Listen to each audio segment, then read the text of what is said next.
Hey, bitch! Hey, bitch, I don't even know who you are no more. Who the fuck I just are know you? you're a bitch. You're looking scruffy since the last time I saw you. Just a little. I shaved this morning, I didn't. so I'm good. Actually, this afternoon, because I had to go to You work.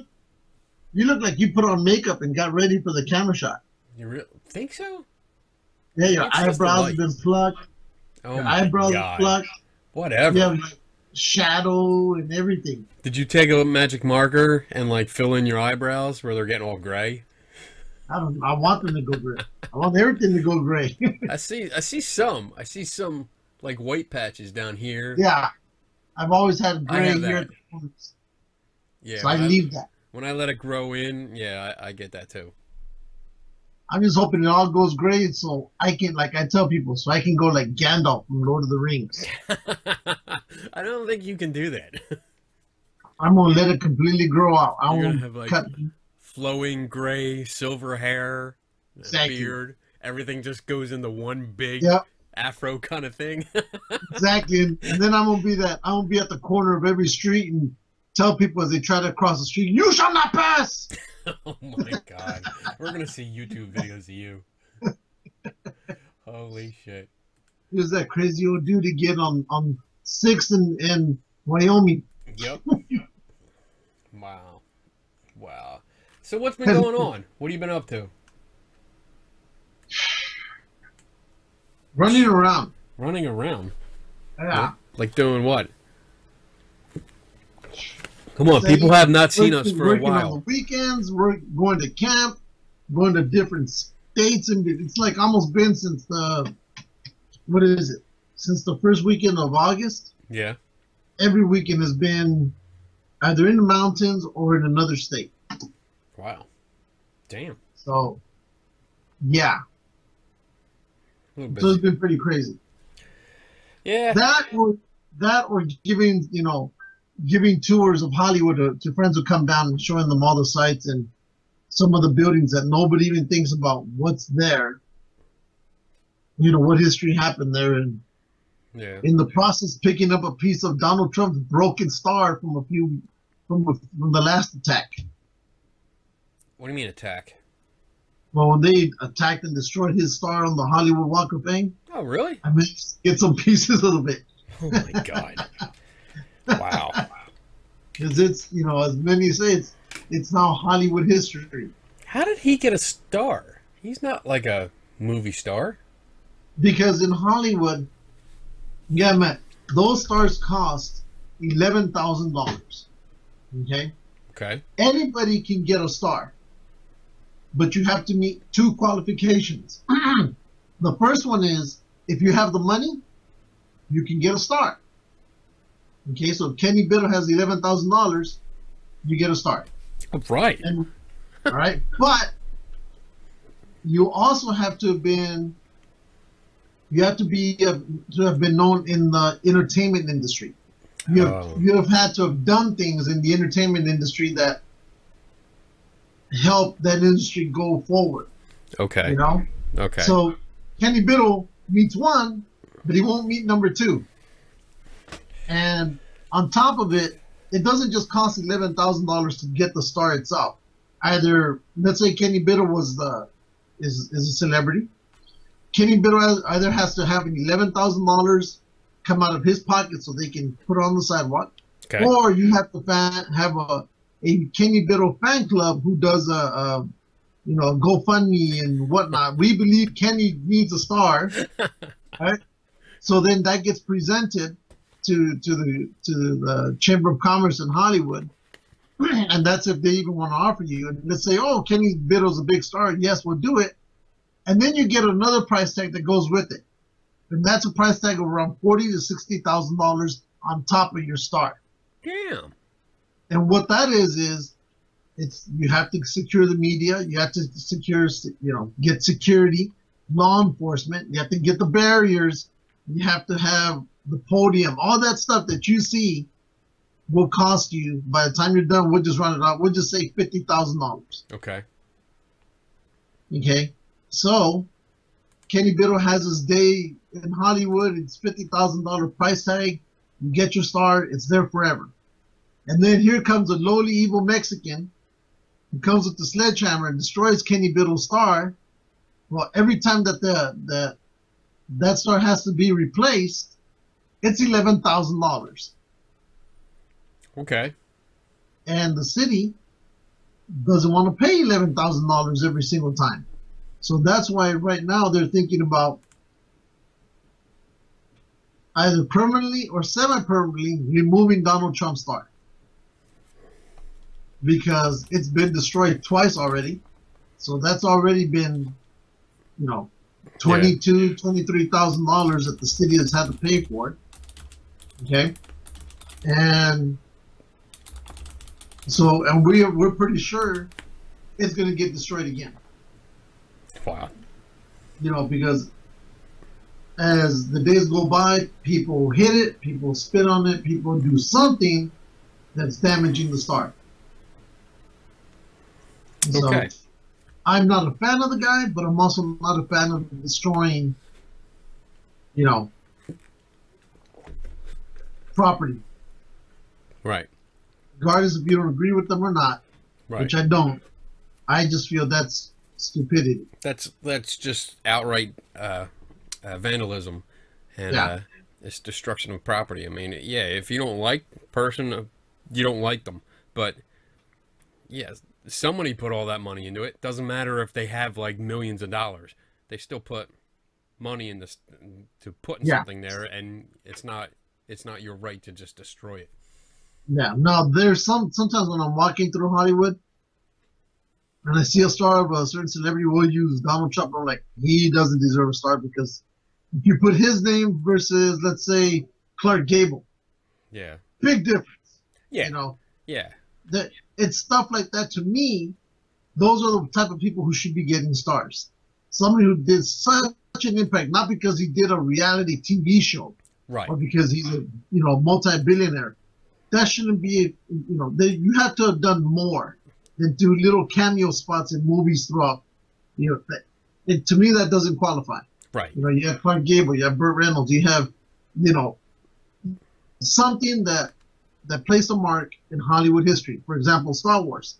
You go over there and you see C-3PO and R2-D2's, robot prints in cement. And I think I've taken a picture and I've showed it on here on G&G. Yeah. That to me, yes. But, Trump, and it's not just him, there's others that I've seen, like, I don't think you deserve one, but okay, I'm not in charge. Yeah, I mean, it's just, when I think of like the Hollywood Walk of Fame, I think of like big movie stars. People have been in the business for a long time and have made their mark, literally, on the industry. Yeah. And I want to be able to walk along and just say, wow, that's cool. That's somebody I've watched their movies, I've watched their TV series for like decades, and something like that. Not just, I was myself on a reality show, or I did maybe a cameo here and there as myself. That's not acting. That's being yourself. It's like, you and I should get a star just for doing this. Yes, I agree. We should have a G&G star with both our names on it, and there you go. And we can get a star, but it costs $10. And there's people who are on the sidewalk, and they literally have like a tray of golden letters, and they have there'll be a blank star. There's always a blank star somewhere on the Walk of Fame. So what they do is, for $10, they can put your name on the star, and you get your own star. So I've seen it. I know. Yeah. Okay. I mean, Godzilla has a star. He deserves one. How does Godzilla have a star? He's had over 25 movies, man. He's a character. He's had 25 movies. See, he's affected Hollywood. Like, I'm on the fence with that, because on one side it's Godzilla, so fuck yeah. Why not? But on the other hand, it's a guy in the suit, so the guy in the suit should get the star, not Godzilla. there've been several guys in the suit. I think the guy who created Godzilla, he's on there. He's out there as well. Not sure, but we can always check. Yeah, that would be okay. You know. Otherwise, I don't know. Yeah, the only star that's out there that is not on the path, that's not on the floor, is Muhammad Ali. His is the only star that is hanging on the wall at where they do the Oscars now at the Kodak Theater. Okay. And the reason for it was because he said when people go to him, he doesn't want to be beneath people. If you get the meaning. So he goes, I don't want to be beneath anybody. Look me eye to eye. So his star is hanging on the wall, where, inside the wall, and you can see it that way. It's the only star that's that way in Hollywood. So now that I've started doing things like that in Hollywood, going around giving, tours of friends. Oh my God. So it's pretty cool. Like I told you in one of these things, I met Laura. The hell, she was Donna on that '70s show. Yeah. Okay. I know who you mean. Yeah. Laura, something Prepone. I can't remember her damn name. Let me see. I'll look it up real quick. Dun, dun, dun. Let's see. Cast is dun, dun. Where is it? Oh, there it is. Laura Prepon? Yeah. Prepon. Yeah. So I met her when I was doing one of the tours. She was really, really cool. I didn't take a picture with her. But Dumbass. I just won't do that. Why? You know what? I got to sit with her and joke with her for like 10, 15 minutes, and we were laughing and throwing jokes left and right. I walked away with that better than any picture. You're avoiding the question. Why did you not take a picture with her? Most of the time, when it comes to celebrities out here, I just tend to leave them alone. They go out there, they do their deal. They're not always wanting to be bothered. And the way I ran into it was completely by accident. I went into a prop shop one day, and as we were leaving, she was walking in. And my buddy, as she passes by, my buddy stopped me and goes, "What's that?" And I go, "Do you know who it was?" And he's like, "I'm not sure." And he goes, "Donna from that '70s show," and he still couldn't figure it out. And I go, "The orange is the new black." He goes, "Oh my God, that's her." Because she came in with the black hair and she's gorgeous. So I go, well, I'm not going to go over there and bother her. So I'm going to pretend I'm going to go back. Like if I want to buy the Fury screenplay. Yeah. Because they had it there for $600 and it was all autographed. So I went back over there and they go, "Oh, do you want to hold the screenplay?" And I go, "No, because I already held it once."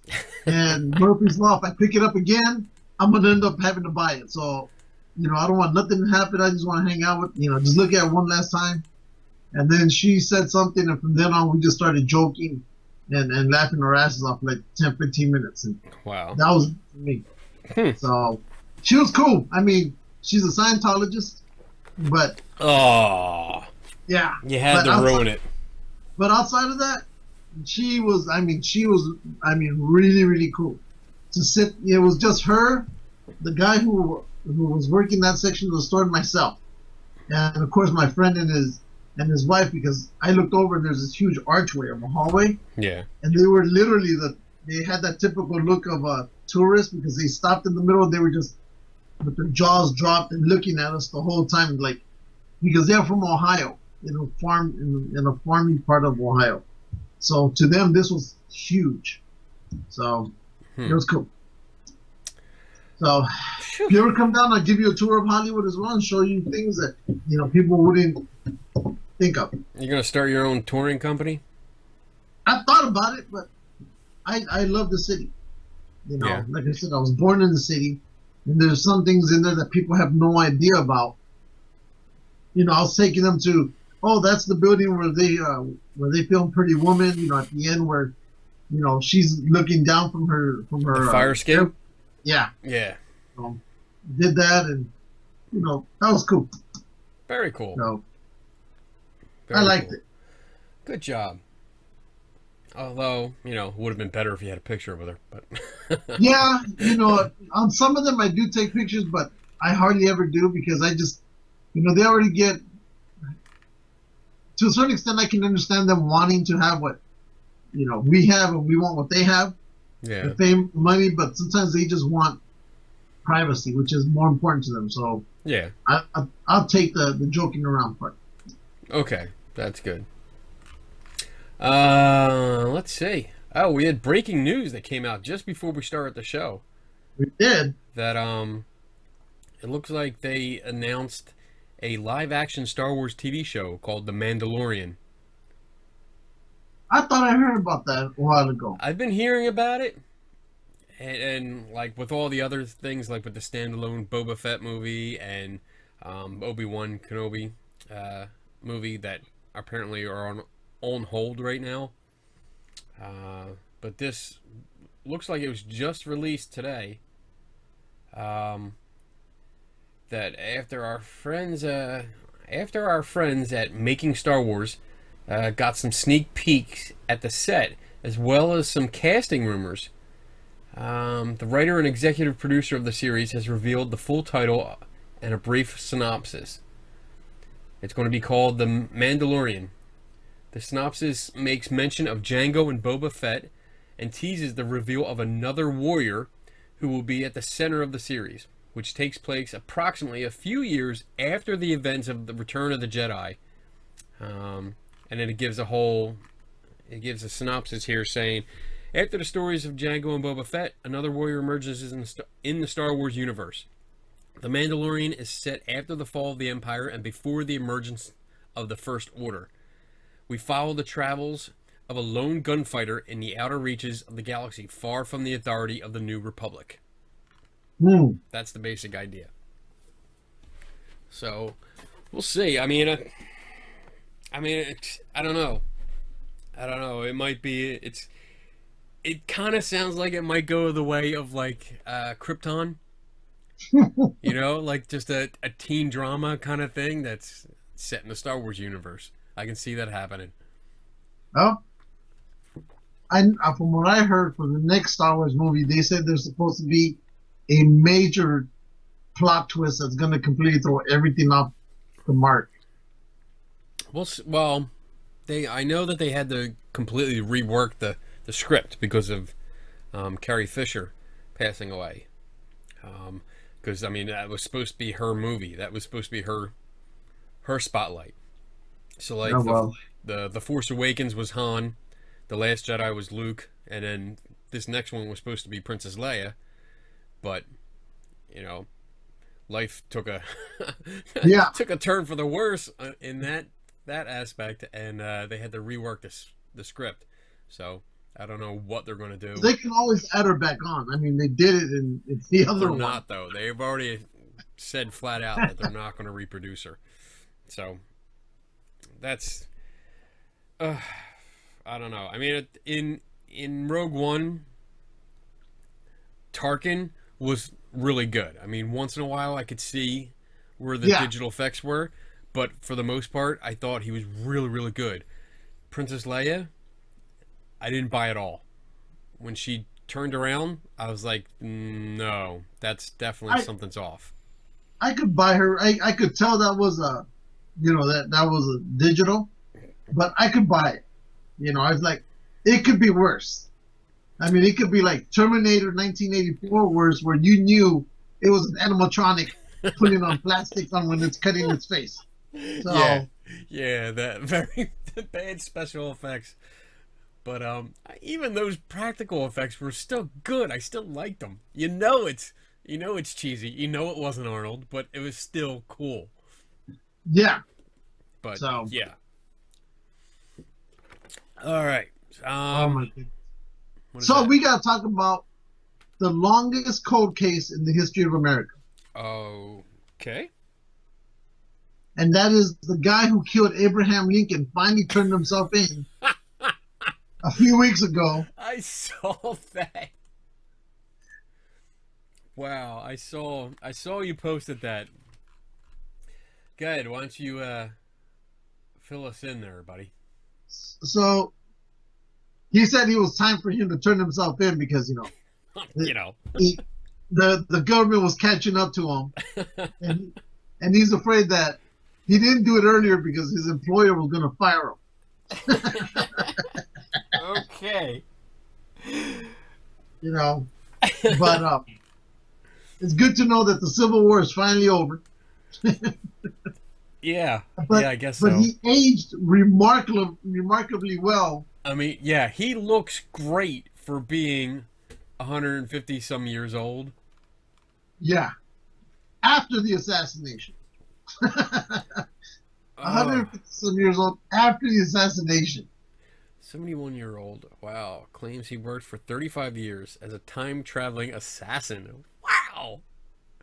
Love it. For a secret governmental agency, and says he killed people at various times, going from 1870 or 1678 to 2239. Wow! So would you consider him a serial killer?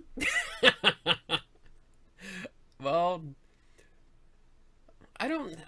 Well, no, you wouldn't. I mean, if he's working for a government agency, he's a hitman. He's an assassin. So, we don't... Isn't there a distinction? Serial killers are not assassins. Okay, he's a mass murderer. He's an assassin. He's a hitman. He's ordered to do these hits. Let's see. The elderly man declared that his actions were all legitimate and ordered by the government. See? They're legitimate as long as you have a government saying to do it. What's that government thing where they have them in a room but they can go to different places in the universe or whatever? It's not teleporting. There was a secret program that the government did where you would... No, not Stargate. But they could literally leave their body and they could go somewhere else. Oh, yeah. That was Project Stargate. For remote viewers. Yes. Yes. Okay. I didn't know the name of the project, but... Yeah. Remote viewing, yeah. So maybe that's what this guy was doing. Oh. Yeah, well, they could only see... They claimed to only be able to see certain locations. It was a bunch of nonsense. And it was shut down because they didn't produce any results. But, yeah, that... I don't know. This guy says he's basically an assassin. That's it. He says that the ultra-secret program would have orchestrated more than 1,200 assassinations, spreading out almost over all of human history, including many famous characters, including Martin Luther King Jr., Julius Caesar, and Gandhi. Wow. He killed a lot. His story was clearly one of the most entertaining that I have ever heard, said FBI Director Christopher Wray. I would love... I hope they put this out. I hope they videotaped it and they put this out, because I would love to sit and listen to this story. I think we should talk to him. You think we can get him on? I think so. Tell him we believe you. We believe you. Come on our show. Talk to us. Oh, God. I'm gonna try. I'm gonna try and reach out to him. I'm gonna put it in my notes. If they haven't arrested him yet, or put him away, he's probably in some hospital, laying down on a nice, comfy bed. He's probably thinking, how's he going to teleport himself out of there? Yeah. Isn't that like a little bit of a spin on the 12 Monkeys? Yeah, that movie. I remember that movie. Yeah. It was hard to follow, but I liked it. Yeah, it was definitely hard to follow. Oh, man. All right, what else we got here? Toys R Us may not be dead. I just saw today. Was it today, I think? They announced they were supposed to auction off the brand name and like all the online services and stuff that they had, and they canceled it. And the news report says that they actually are gonna reorganize and try to bring the brand back, both Toys R Us and Babies R Us. And really, yeah, let's see. What's it say here? Da da da. The beleaguered. Oh wait, where'd it go? The beleaguered toy company canceled the bankruptcy auction when it filed with the court on Monday. Toys R Us was set to auction off its brand name and other IP-related assets in the auction, but the controlling lenders of the company decided to change course and announced that they will try to revive the chain using the Toys R Us and Babies R Us names. Yay! So it goes into, yeah, some of the little details, not too detailed, but basically they figured that reorganization will actually benefit everybody. And stay tuned. Well, so what happened? Did you ever go back to that Toys R Us that you were grabbing everything? I did, but I was late. I missed it by a day. So I didn't get in, and I actually traveled to 2 other stores. But by that time, it was like picked clean. The only thing that was left is the junk that they just cannot get rid of. Oh my God. Yeah. But I got a ton of stuff. I said I got a drone with an HD camera. It was like a $200 drone, and I paid $20 for it. Really? Yeah. Wow. That's why I went back, because I was going to get another one. And I was like, well, shit. You know, when I got the first one, they had a bunch there, and I was like, fuck, $20? All right. You should have bought a bunch. I should have, but I wasn't sure. I wasn't sure what I was going to use it for, because I got a drone for Christmas, and it was very difficult to fly, and I was starting to get the hang of it. And this new one that I got was much easier to fly, so I wanted to make sure I actually could fly it first, and before I would get another one. But oh well, it's too late. Oh look. Remember these? I gotta send these to you. Oh. Just meet me in North Carolina. Yeah, right. They're on their, this is it. This is their final tour they're gonna do. Good. They're getting old. They probably won't be They- able to do anything yeah. anymore.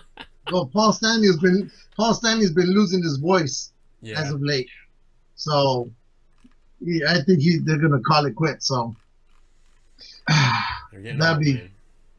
you know, and it was something I was thinking about what you and I talked about. All the ones that we've grown up with, are they dying or they're just hanging it up now? Well, I mean, yeah, we're getting up there, and our generation and everything we grew up with is moving into old age. Yeah. So, yeah, all the new stuff is coming up, and younger people, and fuck, man, I hate being old. I hate it. That's why I keep doing as much as I can, so I, feel young. Yeah, because you're older than me. Whatever. I am not. There you are. I don't think so. There you are. How old are you? I'm 43. No, you're not. Yeah, yeah. I don't think you are. Yeah, yeah. I'm gonna check. You're old. You're old. You're old. You're old. I'm not old. Fucker.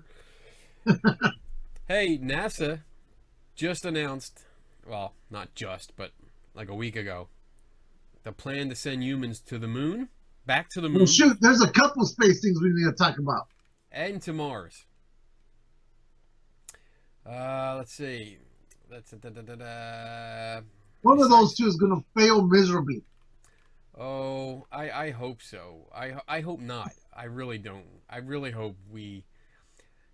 as much as I would like to be able to get onto another planet and say, yeah, we've finally got onto another planet, I'd rather just go and start building moon bases. So it looks like, let's see, one of the published reports says that astronauts will stroll around on Mars by the 2030s. And yeah, and we're going to be... I can see that happening. I think that's really what we need to conquer this galaxy. I think we need a push. We need deadlines. We need to say, hey, we need to fucking do this, and we need to do it now, and stop limiting the funding. Like, give them the funding that they need, and give them a deadline, and say, here's the money you want it. I want it by this time. Make it happen. Yeah, because we got Space Force now. Space Force. That's so fucking stupid. Although I am sending in my application. I just want to fucking apply. Like, how can you not? I know. Even though it's silly, and without getting into the political part of it, I mean, it sounds silly. It's by a silly person. Fuck, man. I want to be able to apply to Space Force. You should apply for it anyway. See what happens. I'm gonna. And wouldn't it be crazy if they said, guess what, Kenny? You're going. You're like, ah, shit. I don't want to be first, though. I think all the first ones, there's going to be high casualties. Yeah. Trying to figure out the hell that, okay, we're up in space. What do we do now? Yeah. I think we both agreed that I think I'd go up in space even for a day. Just go. Absolutely. I would totally, if I had the opportunity to go into space, especially if I could touch down and put my feet, well, my shoes on the moon or Mars, I would do it. Would you do that trip around the moon? Yeah. That Elon Musk is going to do with SpaceX or whatever it is? Absolutely. Yes, I would. Because I'm thinking about just the pictures alone that I could get of the Earth, of the moon, just to see the stars. I mean, you probably have the same, but we have so much light pollution out here that I hardly see the stars. Like, we see the brighter ones, but there's been maybe once or twice where I've been in an area that there was so little light pollution that I could actually see the cluster of the Milky Way. When you look up and you see that bright, like the section of stars, yep. You see it and you're like, holy shit. And it was up at my in-laws' place, and I remember sleeping outside because I was so amazed. I've never seen that before. Yeah, when we go out to the desert, go camping with the scouts, they're like, Lou, did you bring a tent? I go, no, I brought a cot, and I'm just going to sleep out in the open so I can just look at the stars all night. Yeah. And I do. I mean, I absolutely love it when you can see everything that you can't see from the city. Yeah. Yeah. Living in the city, I mean, I love it because I'm used to it. I grew up with it, so this is what I'm used to, but being out far away from civilization and being able to see something like that, it's just amazing. Yeah. The last time we had a meteor shower, I had the opportunity to actually see a lot because I was out in Gettysburg, and I was outside of town, way outside of town at a farm, and there was a bunch of us that we just laid down out in the field and just watched as hundreds and hundreds of meteorites were flashed across the sky, and it was just amazing. I'm not used to seeing that. So, well, that's where Patty and I, when we were at Gettysburg, we got to see the aurora lights, and you barely see them, and it's mostly an Alaska type of deal. And in fact, they made the news the following day saying, look, if you weren't outside, you could have seen the aurora lights, which is rare to be seen from there. So, I mean, yeah, no, it's cool when you get to see everything. Yeah, definitely cool.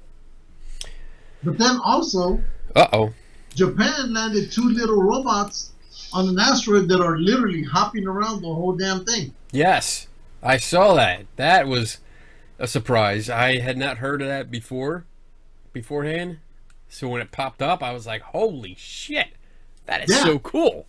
So they're bouncing up and they're staying because the asteroid has such a weak gravity. Yeah. That when they bounce, I think they're bouncing up to like maybe 15 inches or 15 feet, whatever the case is, but they're just bouncing all over the place. It'd be kind of funny to watch. and supposedly, then I think there's still more to it. They're going to find there's going to be another rover that whatever this satellite is going to fire into the asteroid, and it's going to do something else, and eventually, one of those rovers is supposed to gather material and then shoot right back up into the atmosphere and come back home. And so we're supposed to land here and somewhere in Earth, and they're going to study everything that came from there. That'd be pretty cool. That would be pretty cool. Let's see if I can do this. I'm working with a new update on Skype, so. And I know I put the link. So if you ever wanted to go check it out to see what they're doing, the link is active. Do you see my other screen? Let me see. No. Whoops. Yeah. Yeah. Okay. It doesn't come up on my thing here. I don't like that. Huh. But I'm trying to. I just had it up. Damn it. Where'd it go? It's there. There it is. So there you go. Minerva II-1 rovers have sent back more images from the surface. Wow. See, and this kind of stuff is cool. This is just amazing. Like, I can't help but wonder, like, what are all these rocks made of? You know, like, is it just common stuff that we have on Earth, or is there some other material that we haven't discovered yet? And here's a time-lapse video going by. Damn, that's cool. All right. Yeah. But every time I see, an asteroid or they talk about that we're going to go visit an asteroid, yeah, and we're going to land a satellite on there, I always keep expecting the asteroid to start blowing up like in the movie Armageddon. Get the robots out of there before, geysers of whatever come through. And I'm like, I haven't seen that happen yet. yeah, kind of, Hollywood, big blockbuster film. It's got. Come on, you would think that's perfect science? It makes sense. The sun hits the surface of the asteroid and starts blowing up. Not like that. No, I wouldn't go that far. I mean, I'm not an expert on that. I don't really know, but I'm not thinking that's gonna happen like Armageddon, where it's like all of a sudden the comet, the asteroid is like takes on a mind of its own and decides, hey, these things are gonna kill me. I'm gonna fight back. Just doesn't happen that way. Yeah. Yeah. But did you also hear the news that in the search for Planet X? Oh my God! There is no Planet X. Wait. Which they didn't find. They said they found a dwarf planet or a moon while in the search of looking for it. So I haven't put it up on Geeks and Ghosts yet, but I will. So there is no Planet X. I don't know that. No one's searching for it. They're searching for it. No. Yes. I'll do one better. I'll try to save you from this alternative facts bullshit story. But let's see. We did find a planet exactly where Star Trek said Vulcan would be. Yes, that I know about. We did find that. So we're one step closer to making Star Trek actually happen. Because you and I both posted that story. I'm waiting for it to pop up. But That's yeah, what she's saying. that was actually pretty cool. It's not that far away. So let me find the actual story of it, because I thought it was pretty cool when it came up, and especially because it's not that far away. I mean, it's still out of our range, but we can leave today. We can leave today, and we'll be there by next week. not quite, not quite, but close. Let's see. Astrophysicists just found a planet orbiting the star HD 26965, 16 light years away from Earth. Finding exoplanets is always fun, and the fact that this one is in the star's habitable zone, where liquid water could exist on its surface, is a bonus.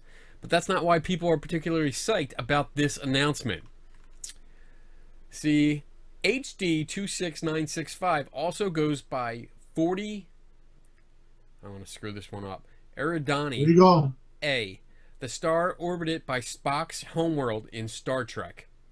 That means they found Vulcan. I love how they did it in italics. Like, we found Vulcan. Now, here's the funny thing. Do you think they will actually call it Vulcan? They fucking better. That's because that, I mean, scientists are nerds. They should just give in to the fans and say, hey, this was named before we even found it. It's exactly where it should be. You have to call it Vulcan. You have to. I don't think there's any other. There's no excuse why you should not call it Vulcan. Exactly. And there should be no copyright or trademark or no problem. I mean, the entire Star Trek universe should be thrilled. What better way to promote your TV show? Yes. It's reality now. It's reality. It will be in every science history book from now on. So, you know, and I was thinking about that. I was like, it'll probably be another 100, 200 years before we figured out how to get there. It'll be a while, yes. I mean, you and I won't be around no more. No. Well, unless maybe we you spirit won't be. I don't plan on dying. We'll be in spirit form, so we can go wherever we want. Well, as soon as they invent the cyborg thing, I'm going to transfer my consciousness. And I was watching. You ever see that movie Chappie? Yes, I like that. with the robot that talks like you. Yeah, whatever. I would totally do that. I would. Yep, I'm dying. Yeah, transfer me over. I'll be a Chappie. So like RoboCop. Yeah. Yeah. I would definitely be one. You could be like the T-9000. You're jumping from universe to universe here. You can't. You go from Chappie to RoboCop to Terminator. Well, wait, why not? Yeah. So yeah, they. I didn't see anything where they're gonna name it or deciding on the name, but shit, dude. They have to. It doesn't. There's a lot here to go through. I don't remember reading how long it would take to get there, but it'll take a while. And yeah, we wouldn't get there. Our children wouldn't get there. Their children, I don't think would get there. Yeah. Hey, how far away is the Bronx from you? The Bronx? Is that the Bronx? The Bronx. The Bronx. I didn't say the Bronx. The Bronx. You said the Bronx. No, you think I said. That's what I heard. No, you heard wrong. I'm gonna clip that out and I'm gonna replay it. Bronx. Bronx. Oh. The Bronx is probably, I would say, like an hour and a half, 2 hours. Well, there was a cool link I posted back on the 16th of September about the light up cemetery, the mausoleums. Okay. And I put the link up there in case you wanted to go do that for Halloween or if anybody was interested. And just so you all know, the link to it is thewoodlawncemetery.org. But the link is on there for September 16th. And it looks pretty cool. It'd be something that I know we would go do together if I was there. But you're going to have to do it on your own. I'm looking. And the link takes you exactly to that event. So I had to find the correct one because I didn't want to just send you to the link and here's the cemetery. No, I wanted the event at that cemetery and it takes you right into it. Okay. So it's called the Illuminated Mausoleum Moonlight Tour. Moonlight. And it looks pretty cool. It does. Let me see if I can share this again. Yeah. and show people what we got. So yeah, that actually looks really cool. I mean, if I when is it? October October 26th. 26th. Oh, let me see. Let me check my calendar because I have so much fucking going on. It's a Friday I night. would love to go. I would love to have gone to this, but you know, you guys don't want to bring your site, the East Coast, closer to us. That's that I won't be able to do. It's a Friday night, and it's 7 to 8:30. So yeah, I wouldn't be able to do it. But it looks really cool. I mean, it's $20. $20. Go up there. I mean, bring your tripod, definitely, and then you could get some really cool shots. Yeah. Yeah, that would look really, really awesome. You know, and I'm pretty sure there's some historic, you know, mausoleums or whatnot in there. Yeah. I mean, that's just looking at these. I mean, it's the colors are really nice. I like that. I like that a lot. Dun dun. Yeah, so don't forget. Let me put the don't forget to go. Okay, what's next? I figured you guys would like that one. We talked about those. We talked about those. Well, we don't have an actual list, but there's a link to all the movies that are coming up in the next year. Oh wait, before you do that, we need to talk about some nonsense that happened a while back. Well, were we Taco involved? Bell voted the greatest Mexican food.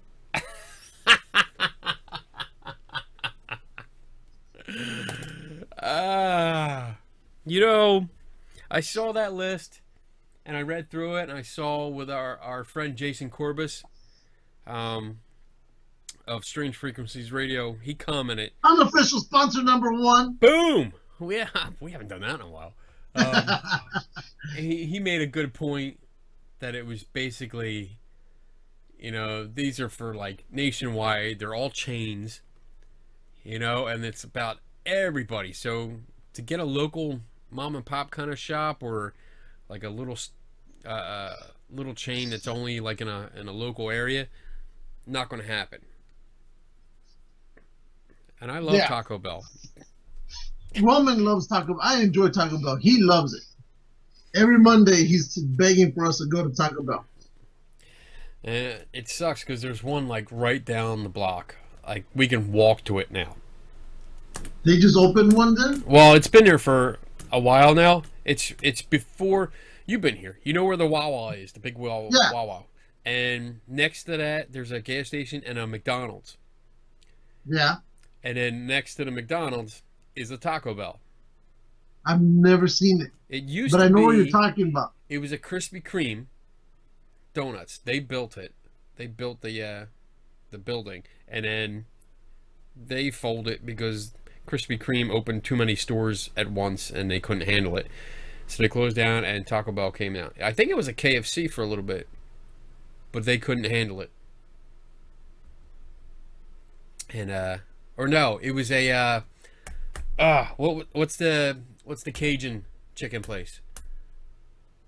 Popeyes? Popeyes. It was a Popeyes. I love Popeyes. Well, it's not big here.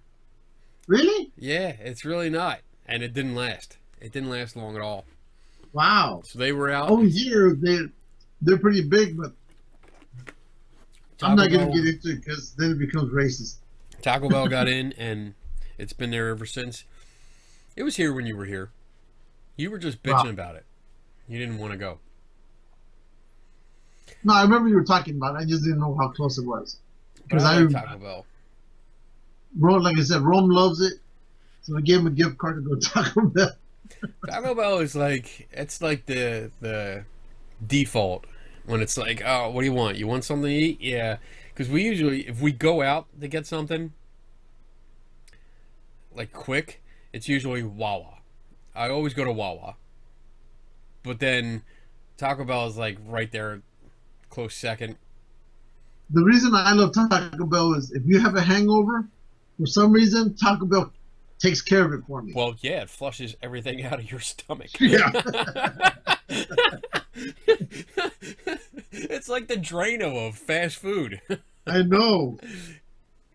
But So- while I'm drunk, while I'm intoxicated, I would rather have McDonald's. Really? Yeah, like a double or triple cheeseburger and fries. I'll like shove that shit in my mouth.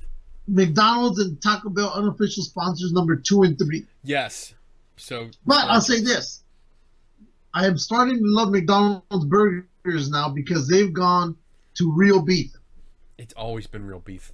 No. They had that fake crap. No, it And- wasn't fake. and- It's no, the no. same beef. Because, no, it's not. Because the quarter pounder is completely different now from the way it used to be. No, And there's a lot more taste to it. it's I don't not. care what you say. You probably, It's not. you're probably still eating the horrible crap over there. But over here, it's completely changing not. around. No. Yes, it is. I don't like big burgers. Like I like the double cheeseburger. I think that's the perfect proportion of the bun, the burger, the cheese, and all the condiments. When you get into the bigger burgers, I usually I usually don't finish it because it's too much meat. I don't like it. It's out of sync. The ratio's thrown off, and I can't have it. So there. It's so picky when you eat. Double cheeseburger is the proper proportion, and I like it. So, What?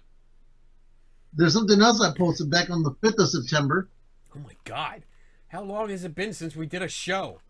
I don't know. But the 5th of September, it was from Orbitz, and they were giving out these free UFO posters that you could download, Oh my God! and they're pretty cool. I think there are 10 of them or so. So I downloaded all of them. They're completely free, but they're cool. I mean, they're really cool posters.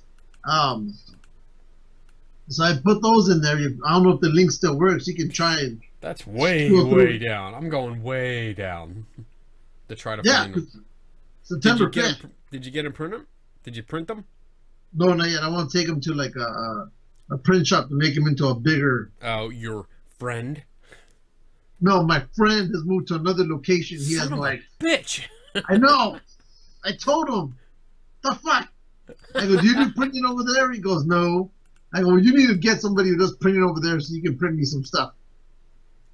Oh my God! Oh my God! This is far down. I still haven't found it yet. It's there, October 5th. October 5th or September 5th? I mean, September 5th. You're horrible with numbers. It was the day before Burt Reynolds died. Oh, that was sad. Yes. That No was sad. sad. But I'm also on September 5th. I put a Bigfoot story I'd never heard about up in Alaska. Wait. I'm at September 6th. September 6th is all Burt Reynolds stuff. Bigfoot. September 5th. Century-old rumors persist. Captain Marvel. Right before that. It's circle loading. Come on. It's one of those circles. Damn the circle. And there we go. Extraterrestrial tourism. Nice. Oh, that's cool. So they're pretty cool. They kind of look like 1950s, 60s type of posters. I was like, these are cool. So I had to download them. Let's see. We are not alone. Discover. Show me. What do we got? Oh, discs of fire. I like that. Yeah, these are totally like 1950s shit. Galactic globe falls to Earth. Look, and then it has a date on the bottom. Italy, 91 BC. Judgment Day. Germany, 1561. They came from the stars. Nice. That's no moon. Alright, I think we have copyright infringement there. She came from outer space. I like these. These are nice. They're here. Oh my God, they're ripping off all these movies. Who cares? The posters are awesome. Oh my God, the Flatwoods monster. That's the Flatwoods monster. Is it? Yeah. That's a famous UFO. They totally ripped them off. Holy shit, dude. Wow. Who did this? Who is this? Orbits. Orbits. You know, like damn Orbits. yeah, like Priceline, but only it's Orbits. Apparently, they do this once a year. And you down? Oh, I want to see these all hanging up. Oh, damn. They're That's pretty fun. cool, though. I figured people would like them. So, we got to talk about something. Uh-oh. That's not bad. I finally sat down and watched Solo. A Star Wars Really? story. Yes. Yeah. I thought you would have watched that the minute it came out. You know what? I was turned off by all the hype back and forth.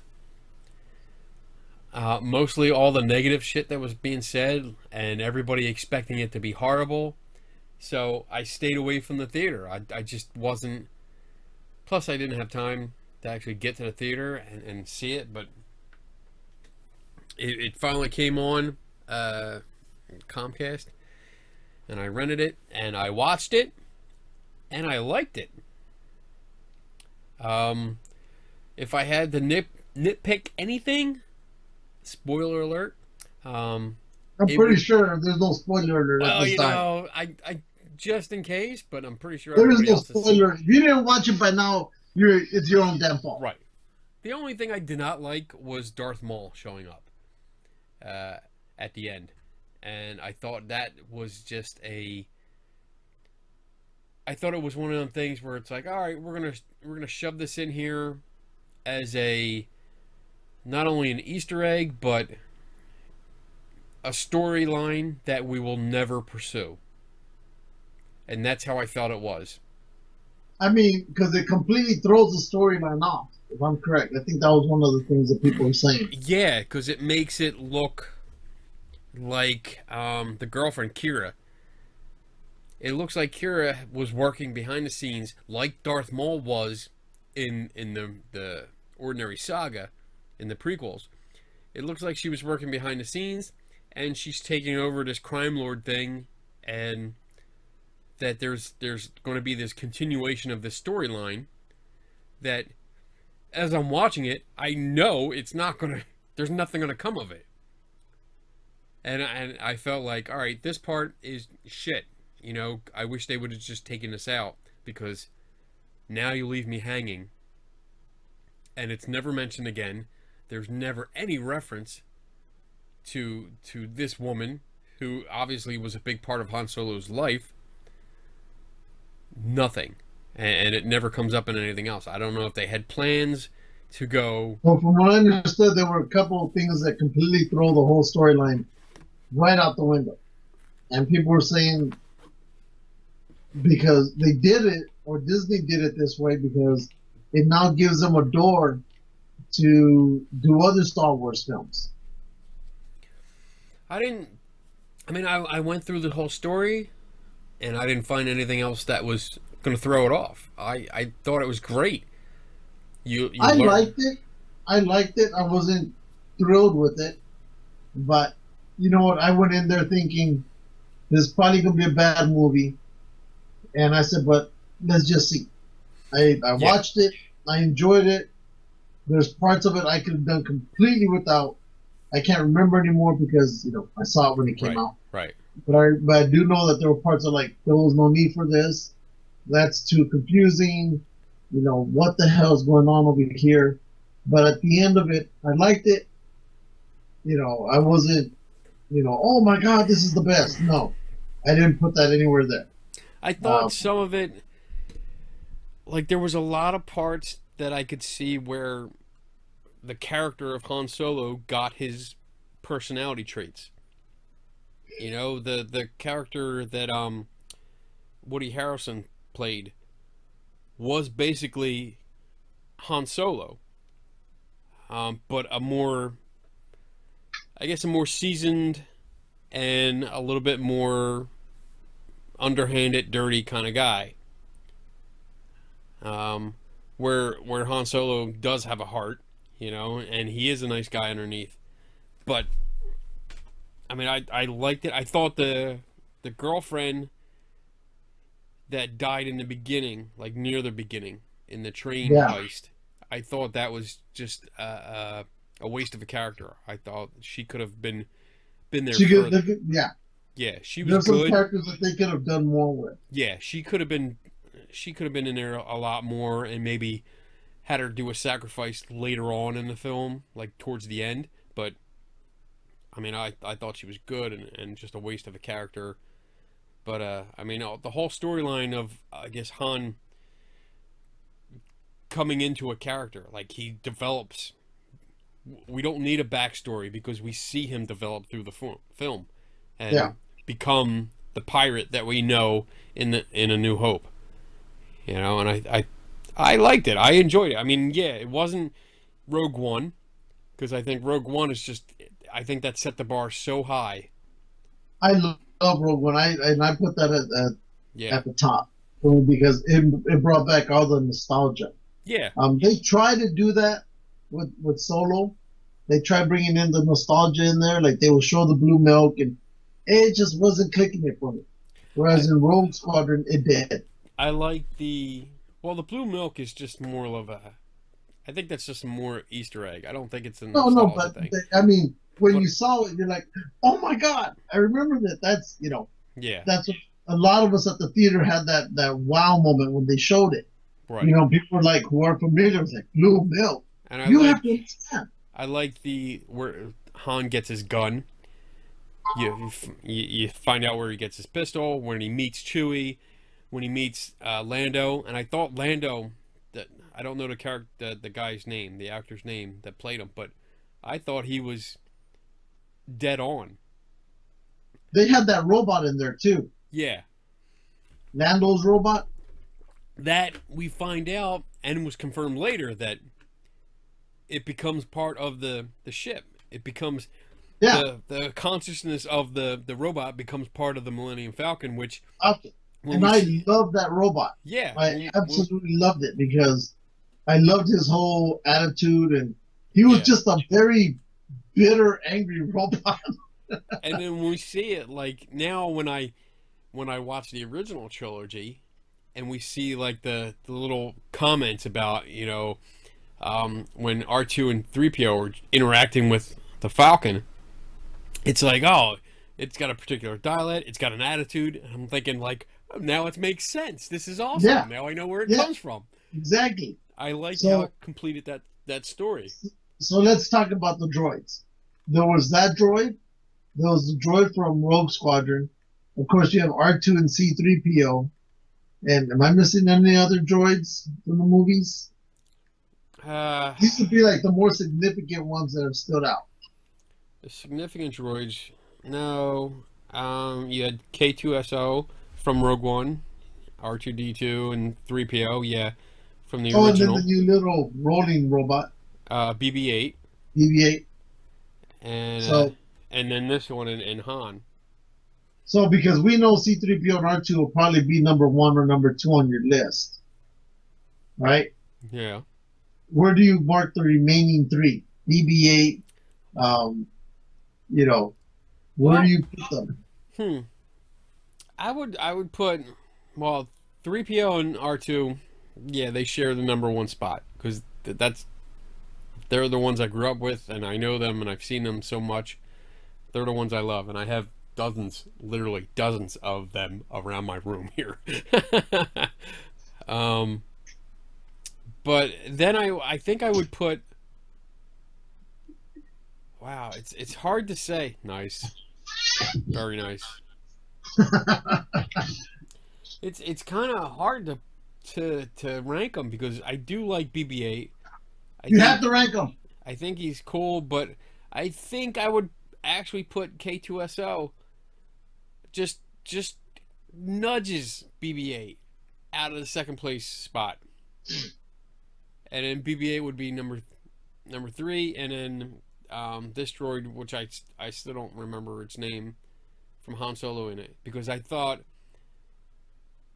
as much as this droid did not annoy me, but I kind of thought they were ripping off of K2SO a little bit in this with the attitude I didn't see that. and the joking, because you didn't have droids before this. Droids didn't talk back, you know, or you had the beeps and whistles of one that might talk back to another droid, but never to a human. And you got that in Rogue One. That was the first time we saw that, and it was great, you know. And they had a good backstory because it was a reprogrammed Imperial droid that messed with its programming a little bit, so it had that attitude, which is great. And he had one-liners, and the actor that played him and voiced him was awesome anyway. And then this one had an attitude just like him. And I thought he was more bitter than K2. Oh yeah, he was definitely. And so for me, it's I absolutely loved him. So I would put him in that third spot. Then K2 up in the fourth, and BB-8 last. I think you're wrong. Well, I think you're wrong too. But this is the way I would like him. Well, I'm gonna mute your audio when we're doing this on the recording so that I'm right. So no, but I think that I absolutely love it this way. What else we got? We got tons of stuff. We do. Let me get got you some. A little less than an hour to go, but we got a lot of stuff that we can go over. Let's see. That's what I was going to do. What? Let me show you. Well, you keep talking while I look for this. Oh shit. Let's see. Okay, found it. Okay, good. So, go ahead. So, this is where Bigfoot comes back. This is now the Bigfoot portion of the show. This is now a This is now a Bigfoot portion. This is the portion of where Bigfoot makes his appearance. We should do. I should take some time and then make up little what are they, like cutscenes. Like, now we're going to Bigfoot, and then cut scene of like Bigfoot flashing up on screen, and then we go into his segment. Maybe I'll do that. Maybe I'll do see if I can do that. But this one is a weird a movie review. A movie review. Uh-oh. And it's on Amazon Prime. Okay. And the name of the movie is Bigfoot: A Hidden Reality. Shouldn't you know what's out there watching you? Now, I think there's something else out there. I don't know if it's Bigfoot or not, but there's something out there. Anyway, this movie, the way it starts off is it's basically saying, we are going to show you evidence, compelling evidence, to prove to you that Bigfoot exists, that he's real. Now, other movies and documentaries have said things kind of like along the same line, but here they were definitive. They were basically saying, by the time you finish watching this... What's it called? Bigfoot: A Hidden Reality.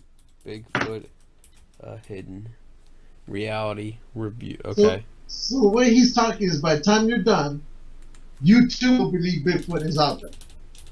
I watched the first maybe 15, 20 minutes, and I think it was, 14, 19 minutes too long.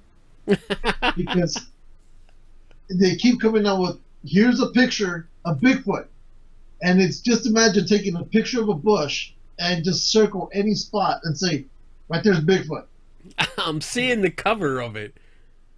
And that's exactly what it is. Yeah. And I'm like, I don't see it. I mean, I was really straining to watch this. And then they would go to another place at some other location and another circle, and they go, right here, this is Bigfoot looking back at you. And I don't see this. I don't see anything but a bunch of leaves.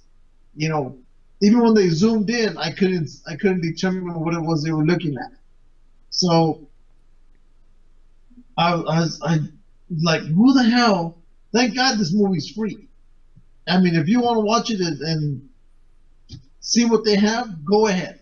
But you're probably going to walk away thinking, you guys made me just not believe in Bigfoot.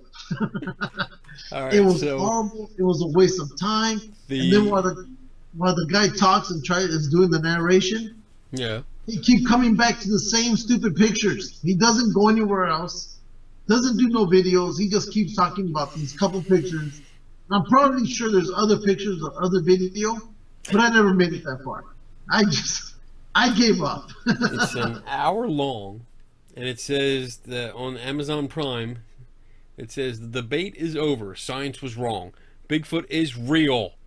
In this documentary, you will finally see what a real Bigfoot looks like. A small team of researchers have documented several Bigfoot on film.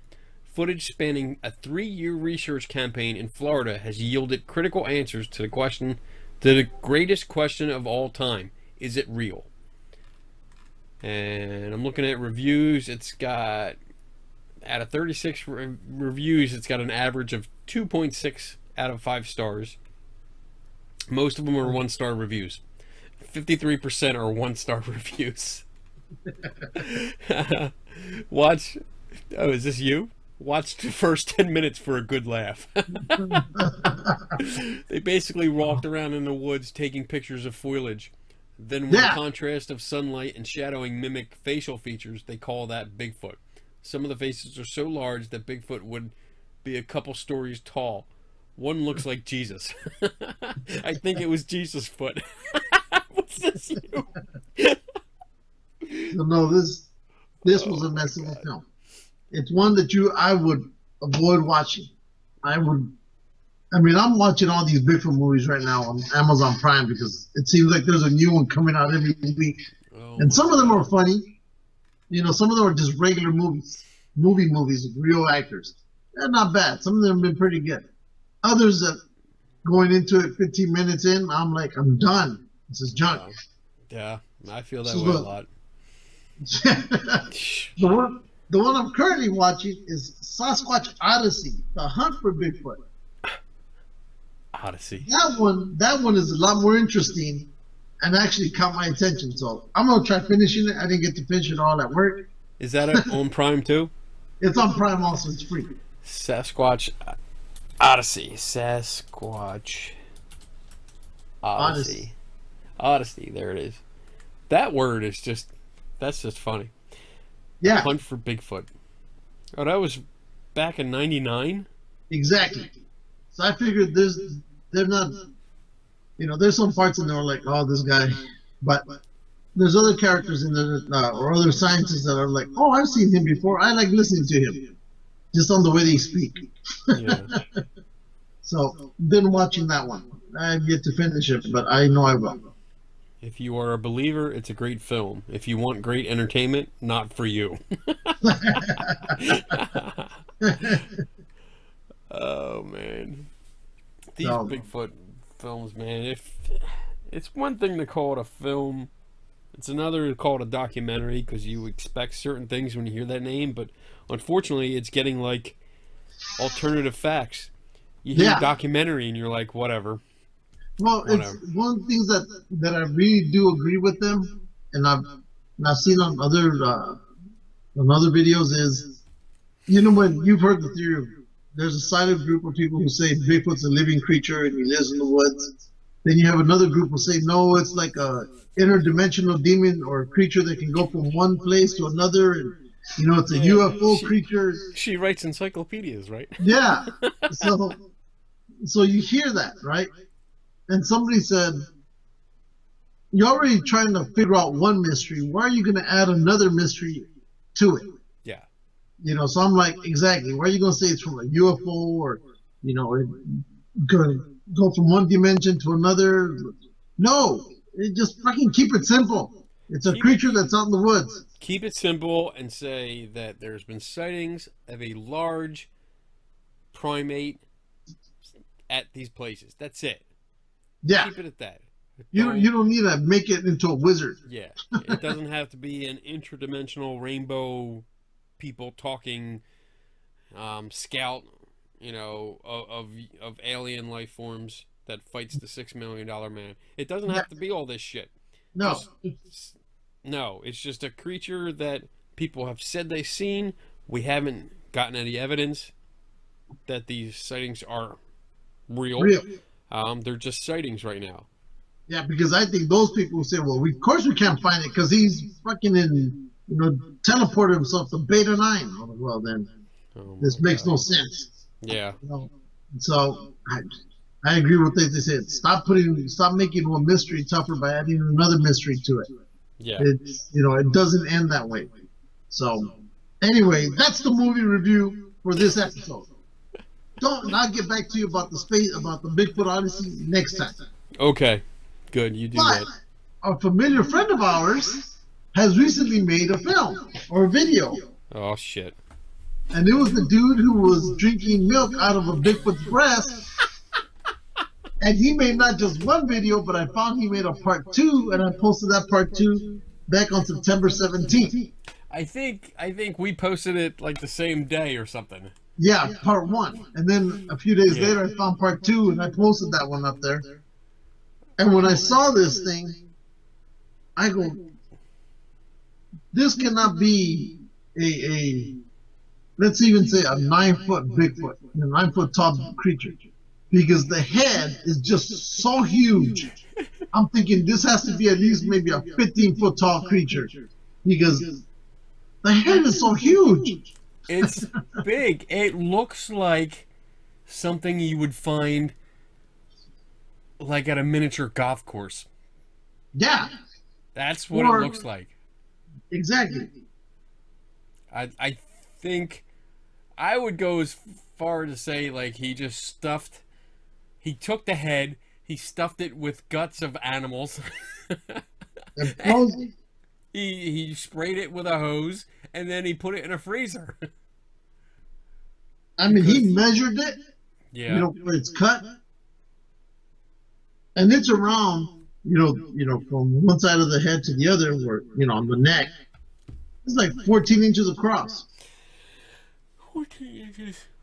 So across. Well, I mean that's. This looks huge. This is 12 inches. So the way he's looking, you can say it's that much more. That's how from one end of the neck to the other side of the neck that he cut. I mean, let's see. I'm looking at it now. Show the video, Bob. It's very big. It is. It's big, and in relationship. Okay, Bob. Feet aren't any bigger than like human feet are to a human. Do you understand? Big ass fucking head. Okay, but they're big compared to. Like, You know what? Hold on. Let me redo this because I think I can share this the sound. Dun, dun. Yes, I can. Okay. There we go. It's fucking wide, and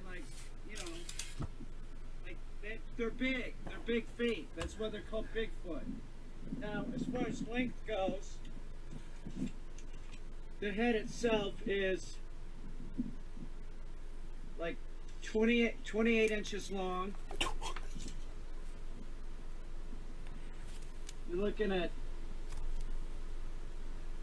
18 inches wide, something like that. 18 inches, something like that. And its weight, we just weighed it, and it weighs 118.5. So if you figure it lost a half a gallon of water during the freezing for 65 years, figure another 4 pounds, it would weigh over 120 pounds. Now, for some of you all that have said, why hasn't it been shown for exactly what I was talking about? Like, my dad feared that there would be problems. And he warned me about this, and there have been a lot of problems. So know that's the reason why it wasn't shown for 65 years. My father did show it to some people. My father was in talks with John. Okay, so before we go any further, I'm just going to put this out there. That usually, wait, before you go on, you're going to want to fast forward this to Mark 4:45.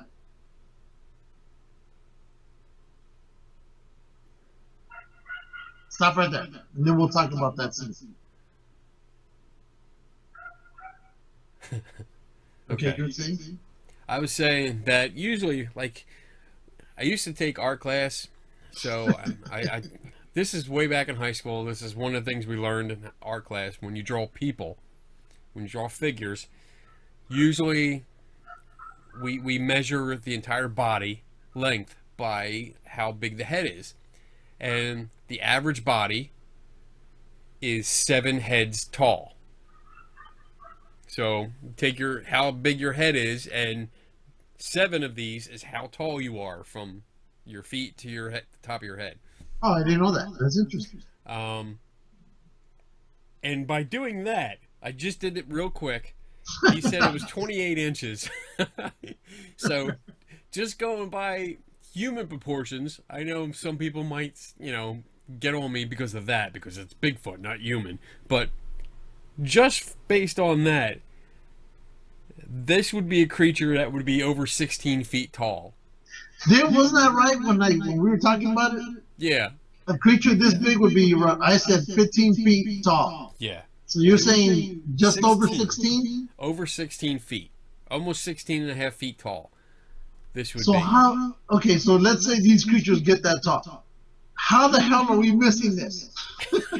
You can't miss a 16-foot fucking monster. Exactly. I mean, no way. It's literally a moving tree. Yeah. Yeah. All right. So we're going to look at this again. Now, I want you to send, when you click on the arrow, look at I guess that would be the esophagus. Watch. Our tubes. Okay. Look at how big that thing is.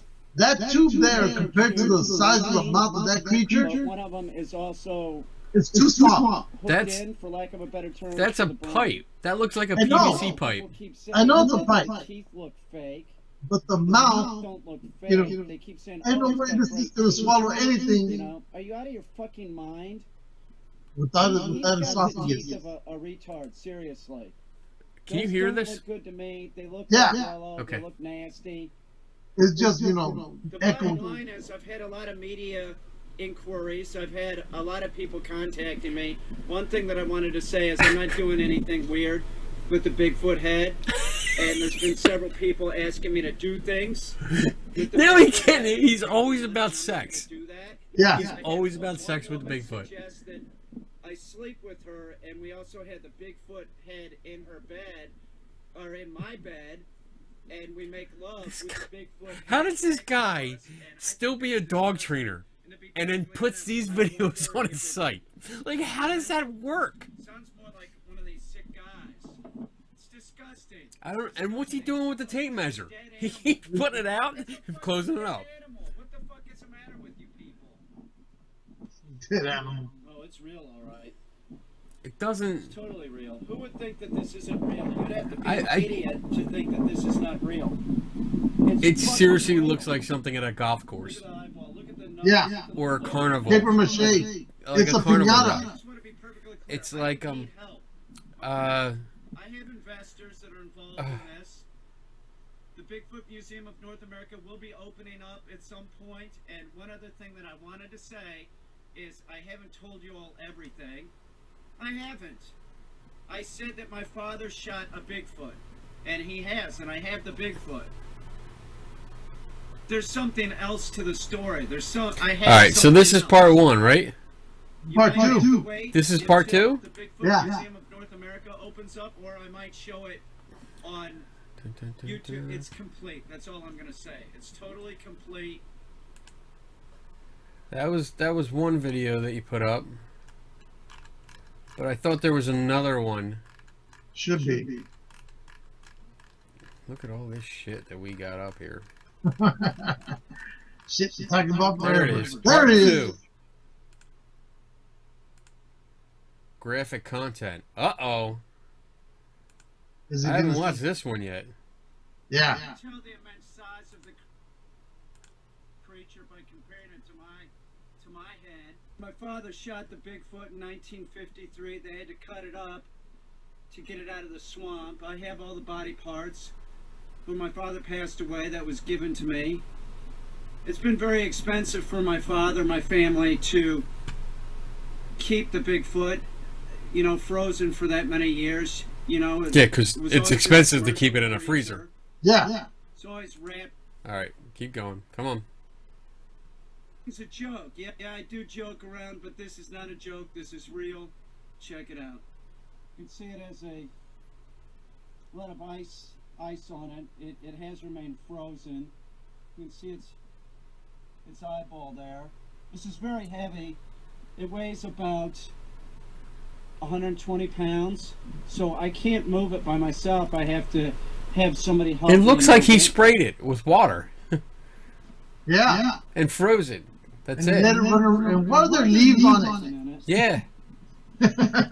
If it's been in the freezer, there should be no leaves. Help me move it. And this is on the other side then, right? So that we And can this... see the other side. If they cut it, how did they just do a perfect clean cut? Right. And they left the esophagus way out there. They couldn't cut through it. That they said, let's take a big piece of this. This looks all like it's like it looks like dough. Yeah. It looks like fucking just like bread dough or that they probably shoved around the edges. And this is a straight pipe. Yeah. And that's too small. Even if it was the real thing, that esophagus is way too small for that big creature. I mean, it's like he's only able to eat berries. Yeah. Because nothing else is going down that mouth. If you compare the Bigfoot's head to my head, you can see one that looks like Oh, I wish we could visit this guy. Well, it looks a little bit like a human, but the size difference, it's immense. It's absolutely... It kind of looks like him. I wonder if he used himself as a body double. Figure it's been frozen for many years, so it's probably lost some weight. It's probably dried out in the freezer some, so it's well over 120 pounds, just the head alone. I wonder if I can find out where he is. It does have ears under there. Where's the ear? Don't really have rubber gloves on. You can see part of the ear there. That's... Whoa, wait a minute. Let's look at that again. With gloves on. Am I seeing cracks? Like paint chip cracks? I don't know. Right there. Right there. Right Well, you know, there. it's been frozen for over 50, 60 years. There's going to be cracks. Yeah, that's what happens when a fucking amusement park thing just sits around. Wow. You can see its eye on this side is very dehydrated and sunken. What happened to the eye? It was much better in the last video. Well, decomposition. The mouth is very strange. It's almost has like a death grin. What I would like to know is this creature was 17 feet tall, right? Okay. What the hell did he kill it with? That brought down a 17-foot tall creature. Organic. Shotgun. RPG. Yeah, I believe the RPG. But then you wonder, why is he walking around the woods with an RPG? And how did he get the RPG? Oh, wait a minute. I saw... What was that? What was that? You know, like I said, it's about 120 pounds. I can't lift it by myself. How'd you get it there? Neighbor here helping me.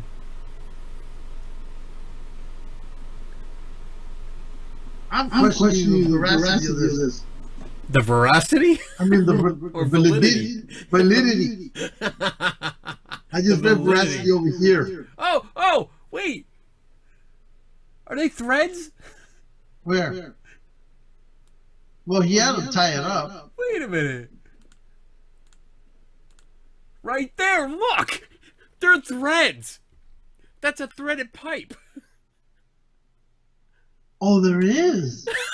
Oh my god! That's where it went onto the body. This is fake.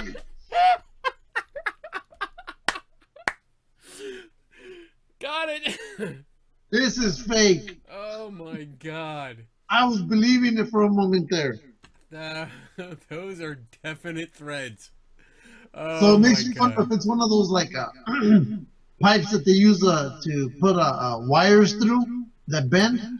It's probably actually like steel pipe, because this was most likely like a prop at like an amusement park. And they built it, and the head screwed on. And this everything around this is all shit that he added. He added all the flesh, which looks like something that's just stretched out. I mean, it looks like a side of beef that is just stretched out onto this. But that's a straight pipe. That it looks like a metal pipe that you. Let's keep going. Wow. And you can see it. Wow. Man. What else can we look at? Its eyeballs are really fucking strange. Get a close-up of its eyeball. Here's a close-up of its eye. One of its eyes. See, it's all dehydrated and sunken in. This looks like broken plastic. It's an eyeball. It'd been funny if it was actually one of those googly eyes you buy in for dolls. I'm wondering. I don't know if this is ice. This might be ice. Right there. Yeah, I think it's actual ice. That's probably the only real thing on there. Like the last video, it had eyes. You could see the eyes. Yeah, so Bigfoot the frosting part of my family, and just so everybody knows, it will be in the museum, the Bigfoot Museum of North America.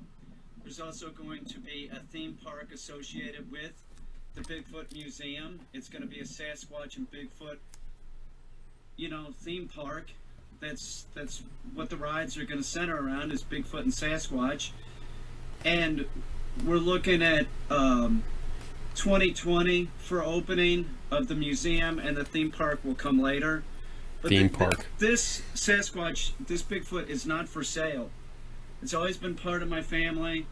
It broke my parents up. My dad, I've told this story, brought the head in on a platter during Thanksgiving and ruined Thanksgiving and just kind of destroyed my parents' marriage. My mom was grossed out So, by it. the head that he can't live by himself was apparently brought in by his father on a platter. It's always been a part of my family, and We gotta get this guy on. we've tried. Well, I don't love it. I'll show the Bigfoot head again, and I'll show more of the Bigfoot, and I'll show the entire Bigfoot. If people leave me alone. If you bother me, I'm not going to show it. I'm gonna bother him. Yes. I won't bother him because I'll just watch. I'm just gonna keep watching to see what he does. Well, I'm surprised it took him this long to come back, with what he's doing. I mean, I reached out to him once, and he actually said, oh, wait a minute. Let's see, back to news. And he agreed to come on the show, but then when I sent him another message to try to schedule it, he stopped talking. He never got back to me. That bastard. Yeah, I know.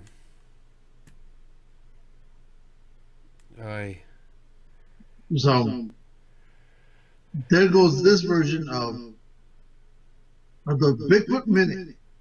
Damn. Minute. That was an entire segment. Holy shit. That was good, though. I'm glad we watched the second part, because, I mean, if it wasn't for that second part, we would have thought this was a real Bigfoot. No, you would have thought. I would have still said fake. I'm still going with, it was a prop. And I might look into it. This might be a little side project to look into, because if I can find out where he lives and look around that area, if I can look for like old businesses or amusement parks or something like that, I might be able to find old photos. It would be fucking great if I could find the actual head on something. I think we should do it. And we could get them on board, see what happens. That would be great. And then just a little bit more with Bigfoot. I guess there's some island in Alaska that it seems Bigfoot or something ran a whole town out of there. Really? And so I'm like, I've never heard about this ever. I mean, I've heard about Bigfoot running around on the West Coast and in Washington and possible sightings in Alaska, but whatever this thing is was so violent that the town literally said, "We are out of here," and so it's been abandoned. So I looked it up on Google Maps for this town, and the thing is really hard to get to. I mean, it seems you gotta get there by boat or something, but whatever's in that area completely freaked this place out that they said, "We're done." They abandoned the town, everything, just got up and left.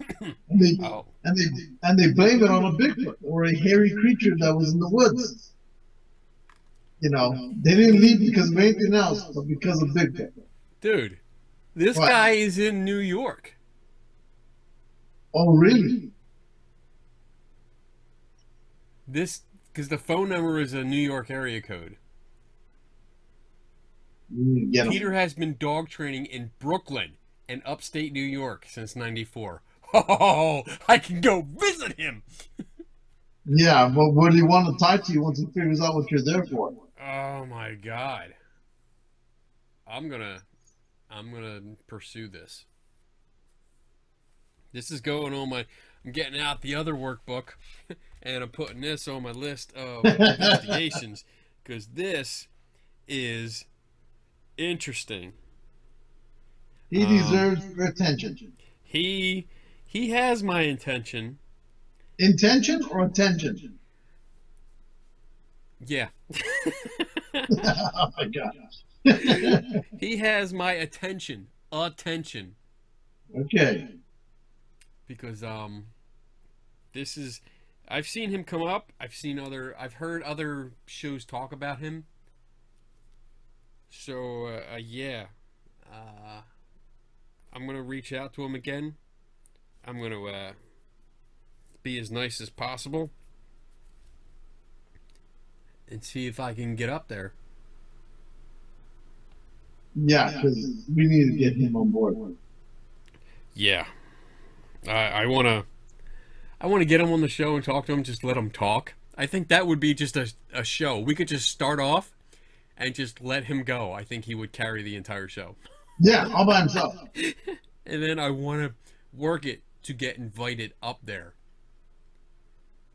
That would be interesting. And see, because if I can get close enough to that pipe, all I need is just one good picture. I just need to stick my finger in the pipe. Yeah, exactly. And be like, "Yep, this is metal, motherfucker." Oh my God, that would be great. He does Skype dog training consultations. $100 an hour. Skype? Dog training? Yeah, I'm looking at his website under services. Canine consultations, $700, which can be put towards a B&T field training. $12.50 a week. Oh my God. Does he mention anything about Bigfoot on his site? Homepage. Dog training, mission, birds and others, video room.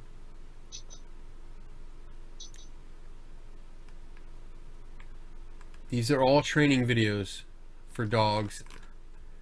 I don't see anything about Bigfoot on his site.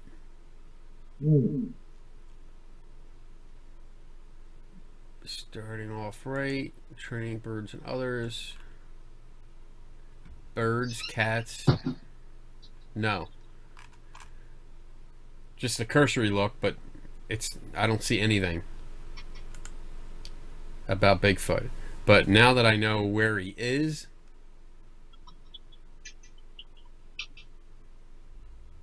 I can look into him. Oh man, this is gonna be fun. I want to get into his head. I want to know what he's doing, what he's thinking. If he really believes this, or if he's just having like a lot of fun with this. Makes you wonder. What? Makes you wonder. It makes me wonder, like, is he just going over the top and seeing how many people will watch his shit? Because I'm sure he's got tons and tons of people watching it. And it's just, I mean, he puts it on his Facebook page under his page for dog training. So you gotta wonder, like, all right, is this guy fucking crazy? As crazy as he makes himself out to be? Or is he doing it as just a stunt to get more people to come to his page? Because obviously we're at his page and we're talking about him. Yeah. Exactly. So yeah, this is interesting, and yeah, great. I'm gonna be up all fucking night. Thanks. It'd be funny if we could get Eric Altman on here at the same time. Eric, Question. he's probably in bed. I think I talked to him. I don't know if we were all talking, but I think I chatted with him on Facebook about it, and he was just like, I don't know what to fucking think about this guy.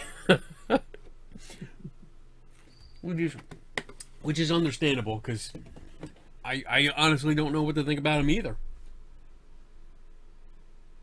Comedy. Yeah. Yeah. Okay. So, what do we got? Oh, we got about 15 minutes or so. All right. Let's see. We talked about it. That was a good segment. I like that. That was fun. Oh, we talked about that. We talked about that. We actually talked about a bunch of stuff. Oh, let's head into this new Joker. Did you see the? I'm sure you saw the pictures. I think you posted. Yeah, I posted them. You posted pictures there, and the only thing I would say about that is that the link that you posted, I think we're I don't think I posted a link on it. I think it was just the straight pictures. It was pictures, and they compare it to Heath Ledger. Yeah. Which I think is probably the worst thing that could have been done. Instead of looking at him by himself, comparing him to Heath Ledger, because right now, first of all, I distinctly remember Heath Ledger getting shit for becoming the Joker. Like, I remember people saying, no way, he's too young, he can never pull it off. And he turned out to be probably the most popular incarnation of the Joker on screen ever. He was just phenomenal. He was great. So comparing pictures of him to what's his name? How do you pronounce this guy's first name? Joaquin Phoenix. Joaquin Phoenix. Yeah. I think comparing the two are probably just a mistake, because it's just shitting on Phoenix right from the start. You know what I mean? Like, yeah. You're already putting him up against the top dog, and before he even had a chance. But like you said, you actually mentioned in the post, like, Phoenix is a good actor. I've liked him in, like, Gladiator. Loved him in that. In Signs, he was pretty good. And most of the stuff that I see him in, he's pretty good. The look, I don't like the look of his Joker.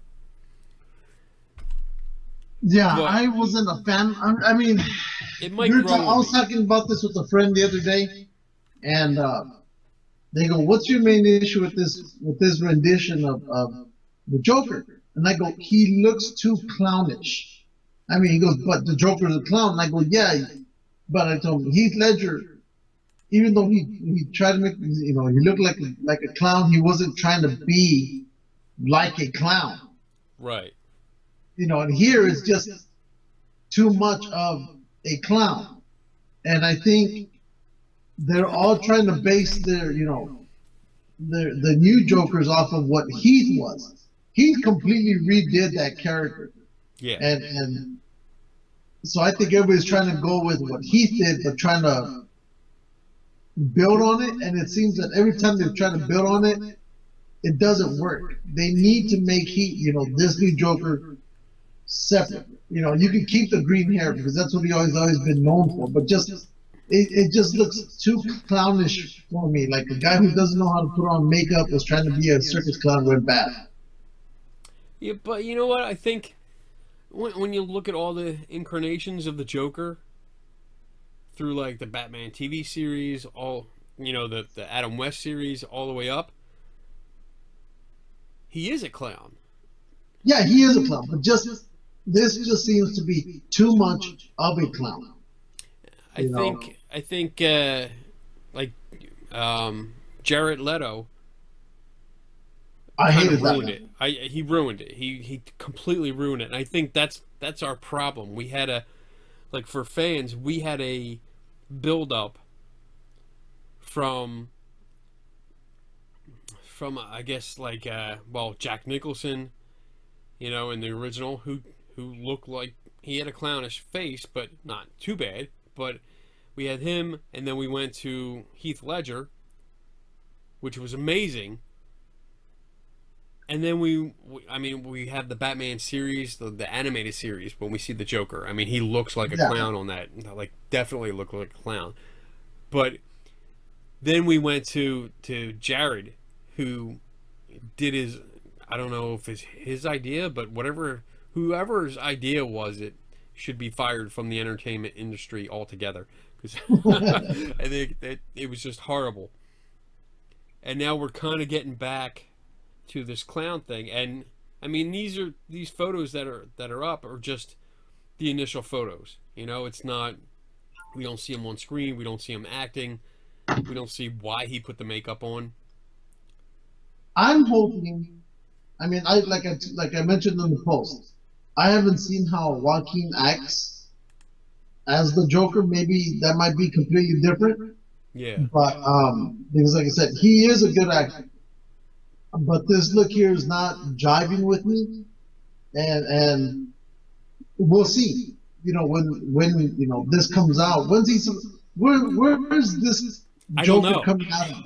I was just thinking that too. Like, I don't know when this is supposed to come out. I know there's supposed to be a new Batman series that wasn't going to star Ben Affleck. Yeah. That I'm guessing this is for. But I don't know when this is supposed to be. And I mean, this is our first look at what he looks like, so it's going to evolve. This might not be what's in the film. Yeah, it might not be the final, you know, look. And I'm really hoping they take it back and they do something completely different. Well, I mean, some of these aren't that bad. Like, when you look at this one up here, that looks creepy. Yeah, but it's the same one. It's all the same picture. Yeah, I know. It's all the same picture, but it's different expressions. And I think it's how he pulls it off. Yeah, I think for me, maybe it's the eyebrows, the red eyebrows. I just can't get past. It's the first thing I focus on. And I mean, we're also looking at pictures. These are unfair pictures. It's an unfair comparison because all the stills of Heath Ledger are from the movie. Yeah, you're literally, and like I mentioned to somebody again too, is you're literally comparing, you know, what was way above the bar to something that's still trying to get to that level. We're looking at a finished product and a prototype. That's what we're comparing. And maybe in a good way they should, because this should give them an idea. We have a lot of work to go. Yeah. You know, I'm not expecting them to make him look like Heath, and you know, God rest his soul and whatnot. And I still can't believe at times that he's gone. But you know, Heath put that bar so high up that I don't know if anyone will ever get above him. Not to say that somebody can't, but we'll see. But like I said, Joaquin's a great actor. He's done really good in his movies. I'm gonna withhold my views on him completely until I see him on the screen. Right. You know, not like Fantastic Four when I knew right off the bat it was gonna be a shit movie a year and a half before it even came out. And I said it's gonna be crap. So, oh man. Which, by the way, I think Fox or somebody just got the rights to the Fantastic Four and they want to redo it. Disney. And I'm thinking, please go back to the origins the way it should be. And maybe you guys will get it right again. Yeah. I mean, I liked it with Jessica Alba. I didn't have an issue with it. Yeah, it was a little bit corny, but I liked it. It wasn't that bad. I'm the opposite. I thought it was very corny. Like, too corny for me. I like the Marvel MCU right now. I think is really good. They have a good balance of grounded in almost reality to comedy and comic book fandom. You know, they have that good balance going on. Whereas like DC is way too dark and fucking stupid. I mean, the only ones in DC that should be dark is the Batman series. Yes, because it works perfectly. Yeah. You know. And that's the way he's a dark hero in a dark city with dark villains. It's that he beautiful. Works at night. Yeah, so it's great. I mean, I love the character anyway. Yeah. You know, Wonder Woman is the opposite, and I love the way they've shot her. Yeah. I think Aquaman comes out in a month or so. Well, we saw the first trailers a couple weeks now, so I don't know the release date, but I'm hoping that, because I like that actor, I like him, I think he's perfect for the role. Just like I think Gal Gadot was perfect for Wonder Woman. I mean, she's Wonder Woman. She's the Linda Carter of this exactly this age, this time. So, and she's fucking hot. Oh my god, she is.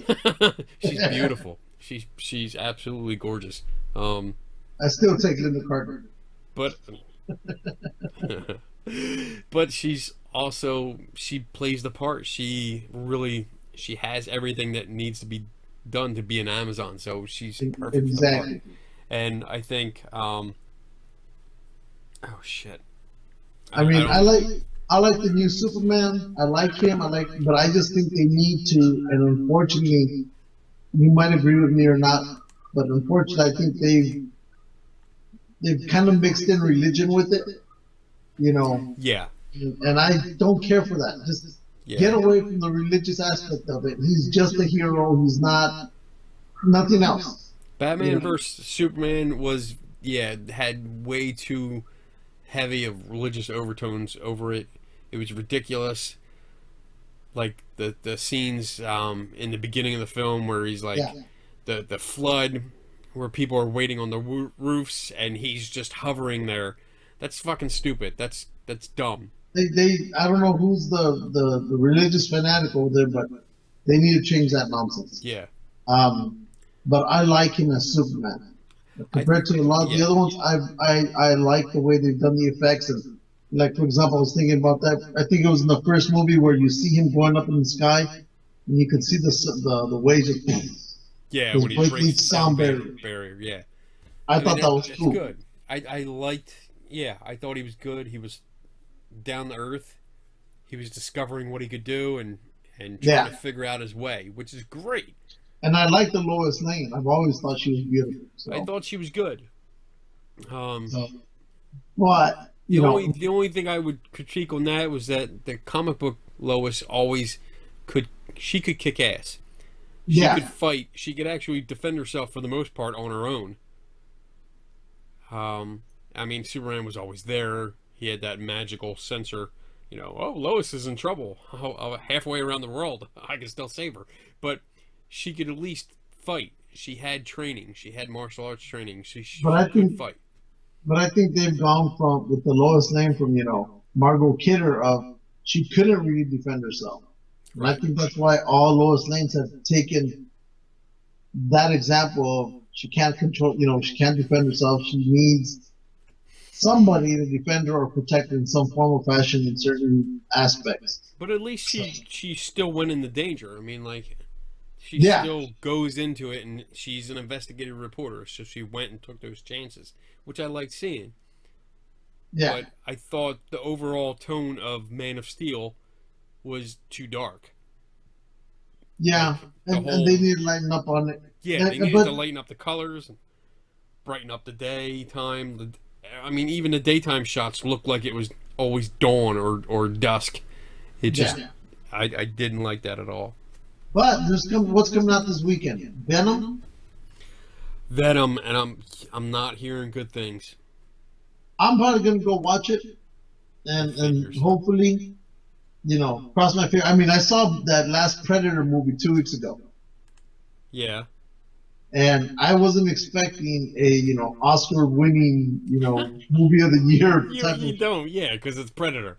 Yeah, but there's that black comedian in that movie, and the cast that they have. I'm not gonna do spoilers on this, but if you go in there, I gave the movie like a 6.5 to 7.5.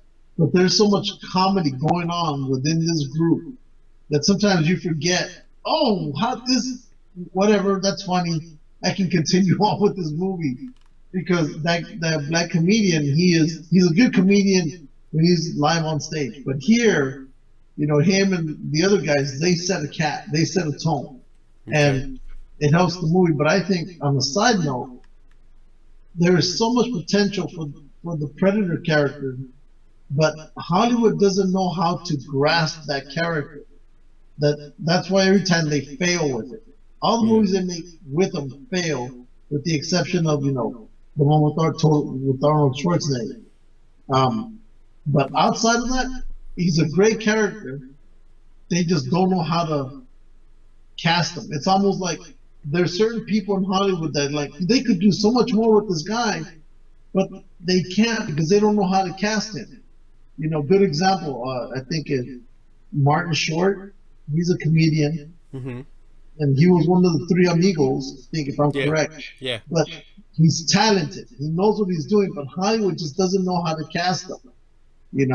So they put him in all these little stupid movies, but there's so much talent there, they just don't know what they're doing. Same thing with Predator. There's so many things they can do here, they just have no idea which way to go with it. Right. Right. They've developed this background, this mythology around this character.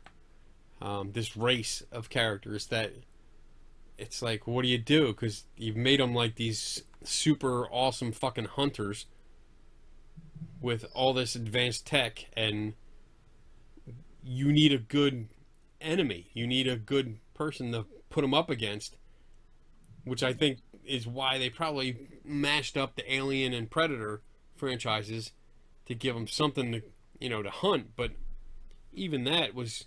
The storyline with that becoming like the aliens were like training things for the Predators, a rite of passage kind of thing. I thought was kind of lame. Yeah. I would have liked to seen something different with that, but I haven't seen. They can't figure it out. Yeah.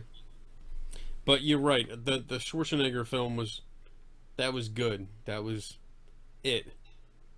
And that's the best one because it was. It was fresh, it was new, and it was, you had this team of special forces going in, crossing paths with this alien hunter, and seeing what happens, and it was pretty good. And of course, Arnold has to survive because he's he's our main character. Yeah, he's the star. But yeah, when Predator 2 came out, that was just ridiculous. I thought it was silly. I mean, another one is Aliens. They've done good with that series, but when they tried putting the Aliens versus Predator, it failed also. Why? Because I think they added the human aspect. Oh, well, Aliens, Predator, hey, let's put some humans in here. It'd been better. Just make the movie straight. Predators versus Aliens. Don't even add humans into it. Yeah, don't even have it on Earth. Story. Yeah. Don't have it on Earth. Have it off on that other planet like that was featured in Prometheus. Yeah, get them out there. But you're right. They tried to involve like ancient humans, like Aztec alien or Aztec humans, into it, you know, and worshiping the predators as like gods and this and that, and you're fucking up history. It had potential, but it was just you knew it. You sent in a bunch of scientists to check out this buried under the ice temple. You know what's going to happen. Yeah. There was no mystery. There was no. You got no fighters. You had. Just make it simple. Yeah, the private security slash like soldiers. The what are they called? What do you call soldiers that mercenaries? The mercenaries were basically fucking red shirts. You knew they were gonna get killed. Yeah, I mean, if you were gonna add humans to the movie, just say, you know, humans are up in space and they're like, hey, what's going on down on that planet? He goes, I don't know, but we're not gonna get involved, and we're safe right here. We don't need to go down there because somebody's killing somebody else, and we're gonna die if we go in. So, you know, cut us out of the movie after that. That's right. But they need to figure it out. But guess what? We have a list.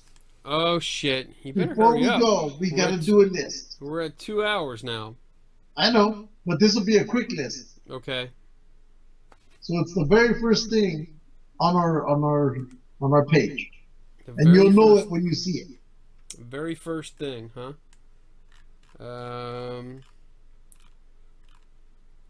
No, let me refresh it, because the first thing I saw was the Mandalorian story. There'll be something.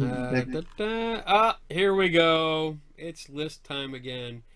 These spooky jello shots are the coolest trick for your Halloween party. Oh, fuck. Here we go. Disgusting shit. It looks awesome, though. All right. Brains. Ooh. I can tell you right now, I would not be able to have these out at my house. Why? My wife would not go for this. Nope. Really? We had a party once, and somebody brought a Jello mold that was a brain. So it was the actual size of a brain, and it had food coloring inside of it. So when you cut it, it would bleed. And nobody was going to eat it. Everybody was, you know, drunk or already ate and stuff. And I actually, like, picked it up and I took a bite out of the brain. Oh, no. And it was just went all over. There's red dye all over the place. And it grossed everybody out. So, yeah, these would not go well. Oh, Roman would be the first one to dig into something like this. Oh, right. Gory gray matter by mixing up hazelnut and raspberry liqueurs, vodka, unflavored gelatin, and condensed milk. Ugh. The jury's out on whether these jiggly brains will make you smarter, but zombies sure seem to like them. I would try this. Yes. Yes. Hazelnut and raspberry liqueur. I'm going to have to keep this list and try them out. Which reminds, well, we'll get to this later. Literal shots. I've had these. Yeah, me too. These are pretty cool. These are cool because I've gone to like clubs where it's like the shot girl comes around and you get the shot and it's a big one. And she literally, like the one club we would go to, she would climb up on your chair. You would have to sit down. She would climb up onto your lap and push your head back and stick it in your mouth and like jam it down your throat. God damn. Now I want to go drink. The idea is simple. It's a wonder that Jello. It's all Jello, huh? Yeah. Ooh, Reanimator. That was a classic film. I love those. God damn. Doesn't tell you. Shots. Grab some electric green gel food coloring and it doesn't tell you what's in it. So I guess you could do pretty much anything, huh? Yeah, well, the ones I've seen, they always have something different. Yeah, yeah. It's usually like a mixed drink that they put in there. Yeah, so it's never always red. It can be green, whatever. Eyeball shots. Oh, they look gross. But they look. One, you wonder if you bite into them, they squish. Does it show you a video of them? Yeah, there's a video. Oh, it says how to look make at them. that. Let's see. Come on. You signed up to become. No. It is our vodka jello shot eyeballs. Yes, they are alcoholic. Oh, look at them and squirt. They are creepy, they are goopy, and they taste awesome. And this is how I made them. To make these jello shots, you'll need 500 ml of vodka, 1 drop of food coloring, 395 grams of condensed milk, 2 tablespoons of unflavoured gelatin, chocolate topping, and some grenadine. That was interesting. Add 2 tablespoons of gelatin into a mixing jug, then add about Blah blah blah blah. your ice cube tray.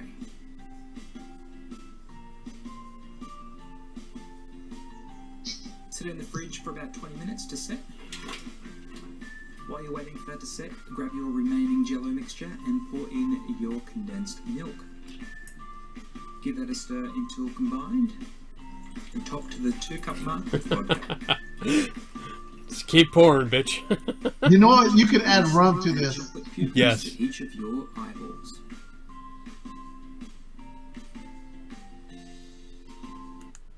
Your ice cube tray. Squeeze the lid on and place in the fridge until it's set. Then pop out onto a plate when ready. And add a few drops of grenadine for the blood effect. And I present to you our vodka eyeball jello shots, perfect for Halloween. If you need some round ice cube trays, just like the ones we use in this video, you can pick them up on our website for about $13 in the Drink Lab store. In the meantime, $13. don't Shit. forget to subscribe to our YouTube channel for new videos every single That's pretty cool, though. That is cool. I don't have time to make those though. No. Glowing ghost shots. These are cool. I like them. Blue raspberry flavored concoctions.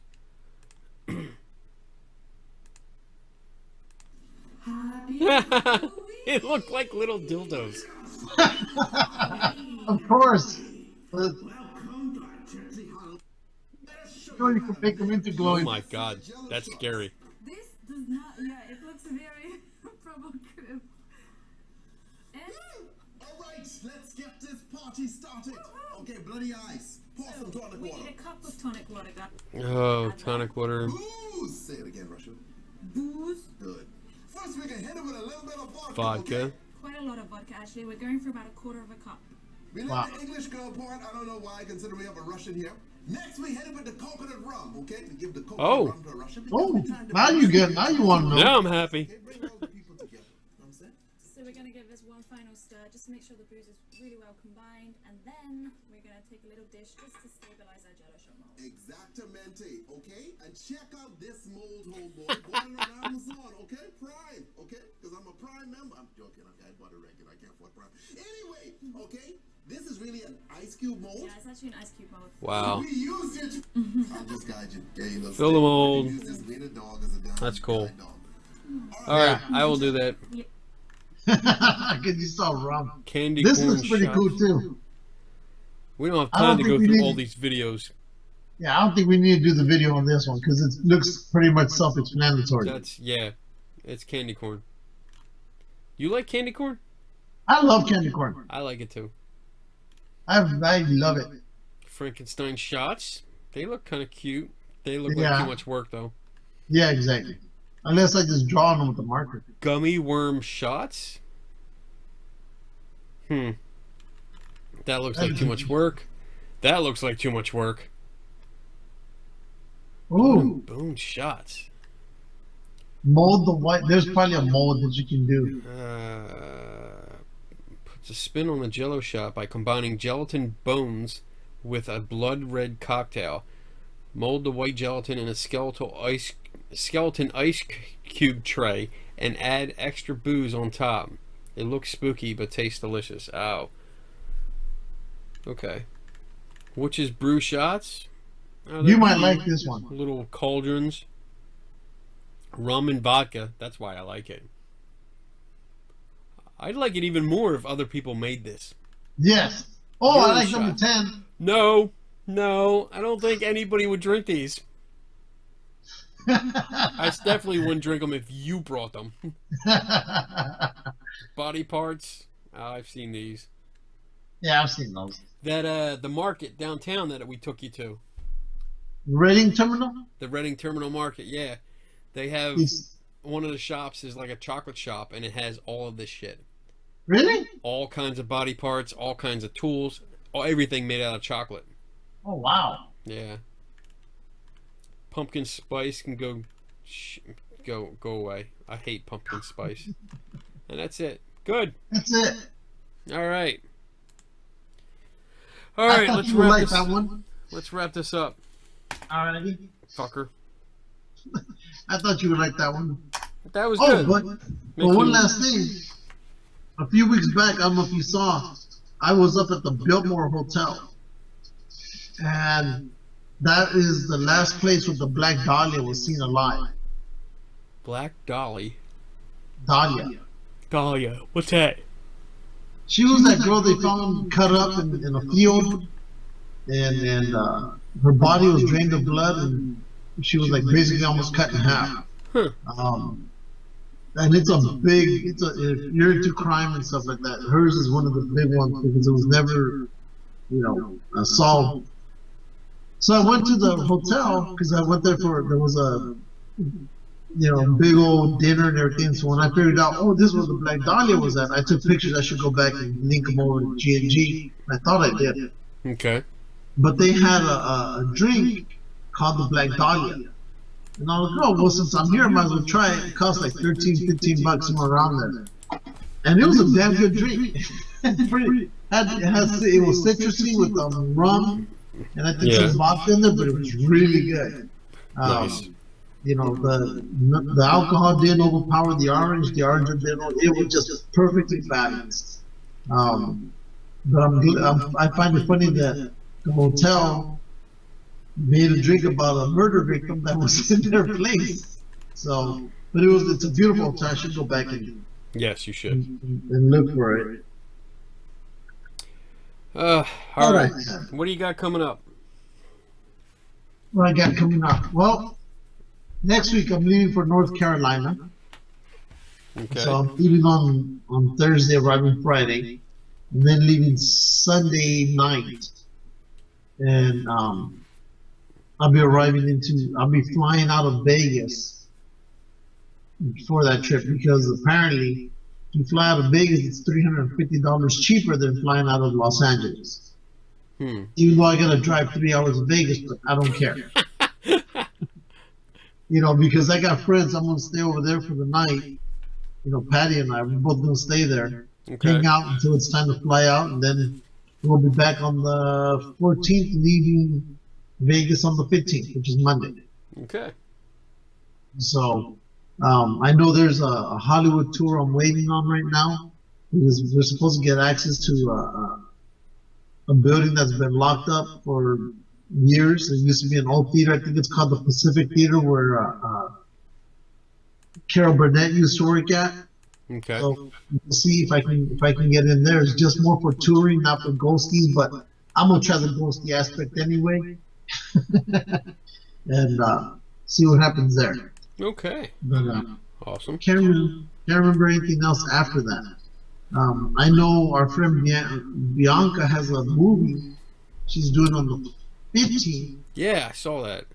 and I've been invited to go, but because this Sunday came up, and that's late at night, I don't know if I'll be able to make it. I'm hoping I can, because they're gonna do like a seance or something. Oh, that'd be cool.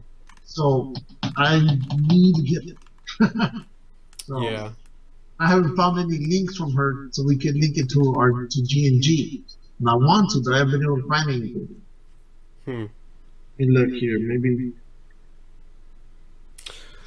Yeah, I haven't talked to her in a while. I gotta hit her up and see how she's doing. I saw that she was gonna do the new movie. It's a new movie, right? Yeah, it's basically about, it seems darker than the last one. I like that. I'm gonna see if I can find the Bigfoot big head thing guy. I'm gonna see if I can find his farm and ranch and see if I can go up there. While you're looking at that, I have, let's see, what's today? Today is the 4th. Oh shit, yeah, because it's like 1 o'clock in the morning here.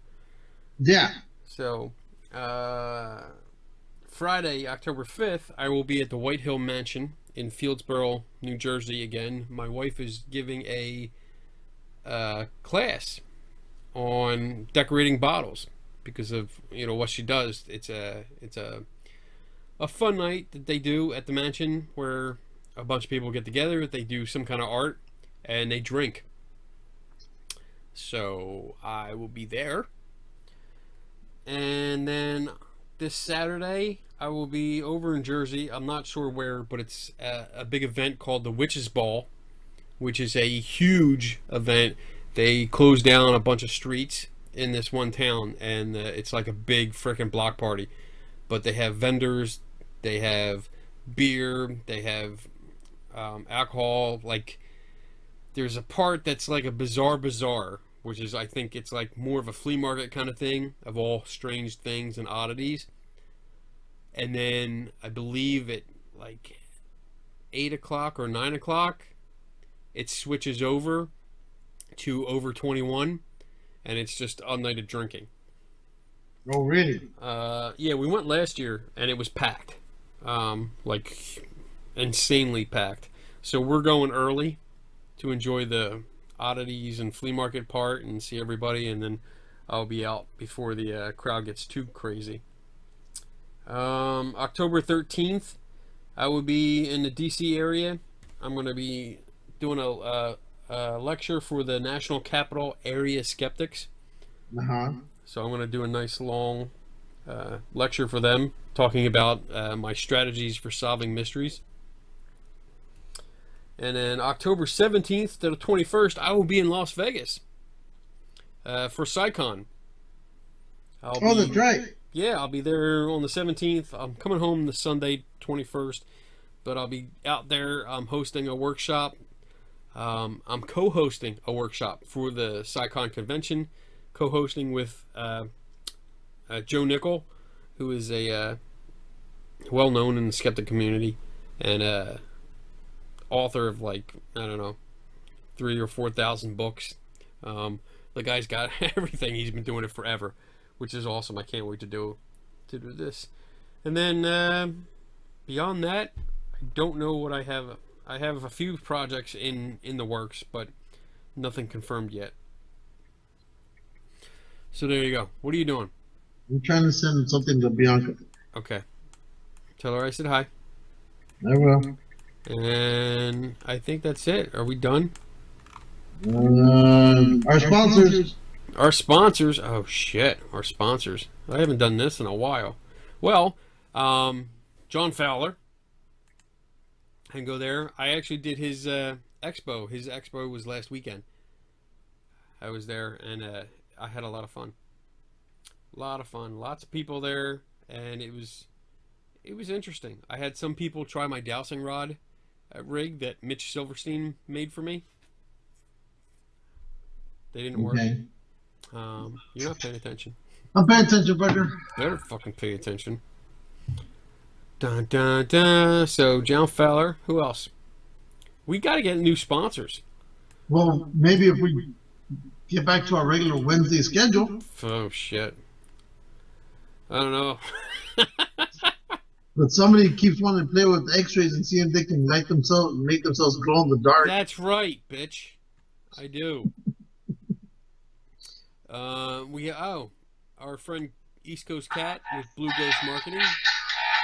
Yes. Dax Christopher of Devil's Playground. Shield.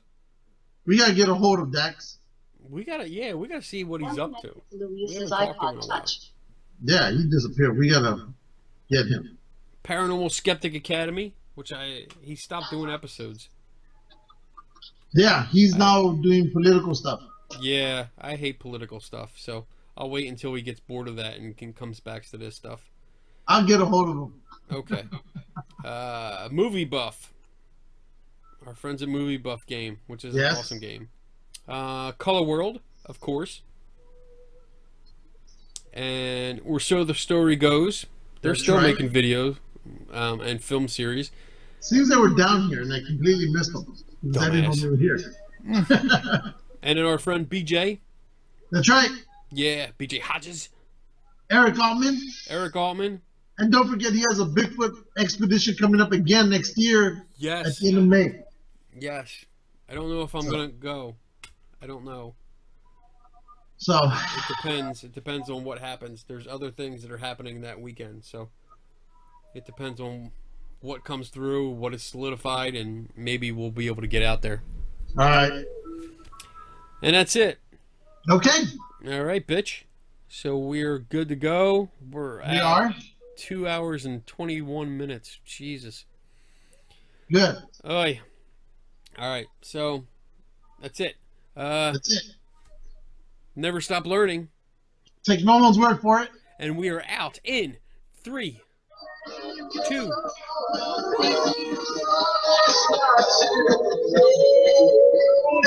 Bye, bitches.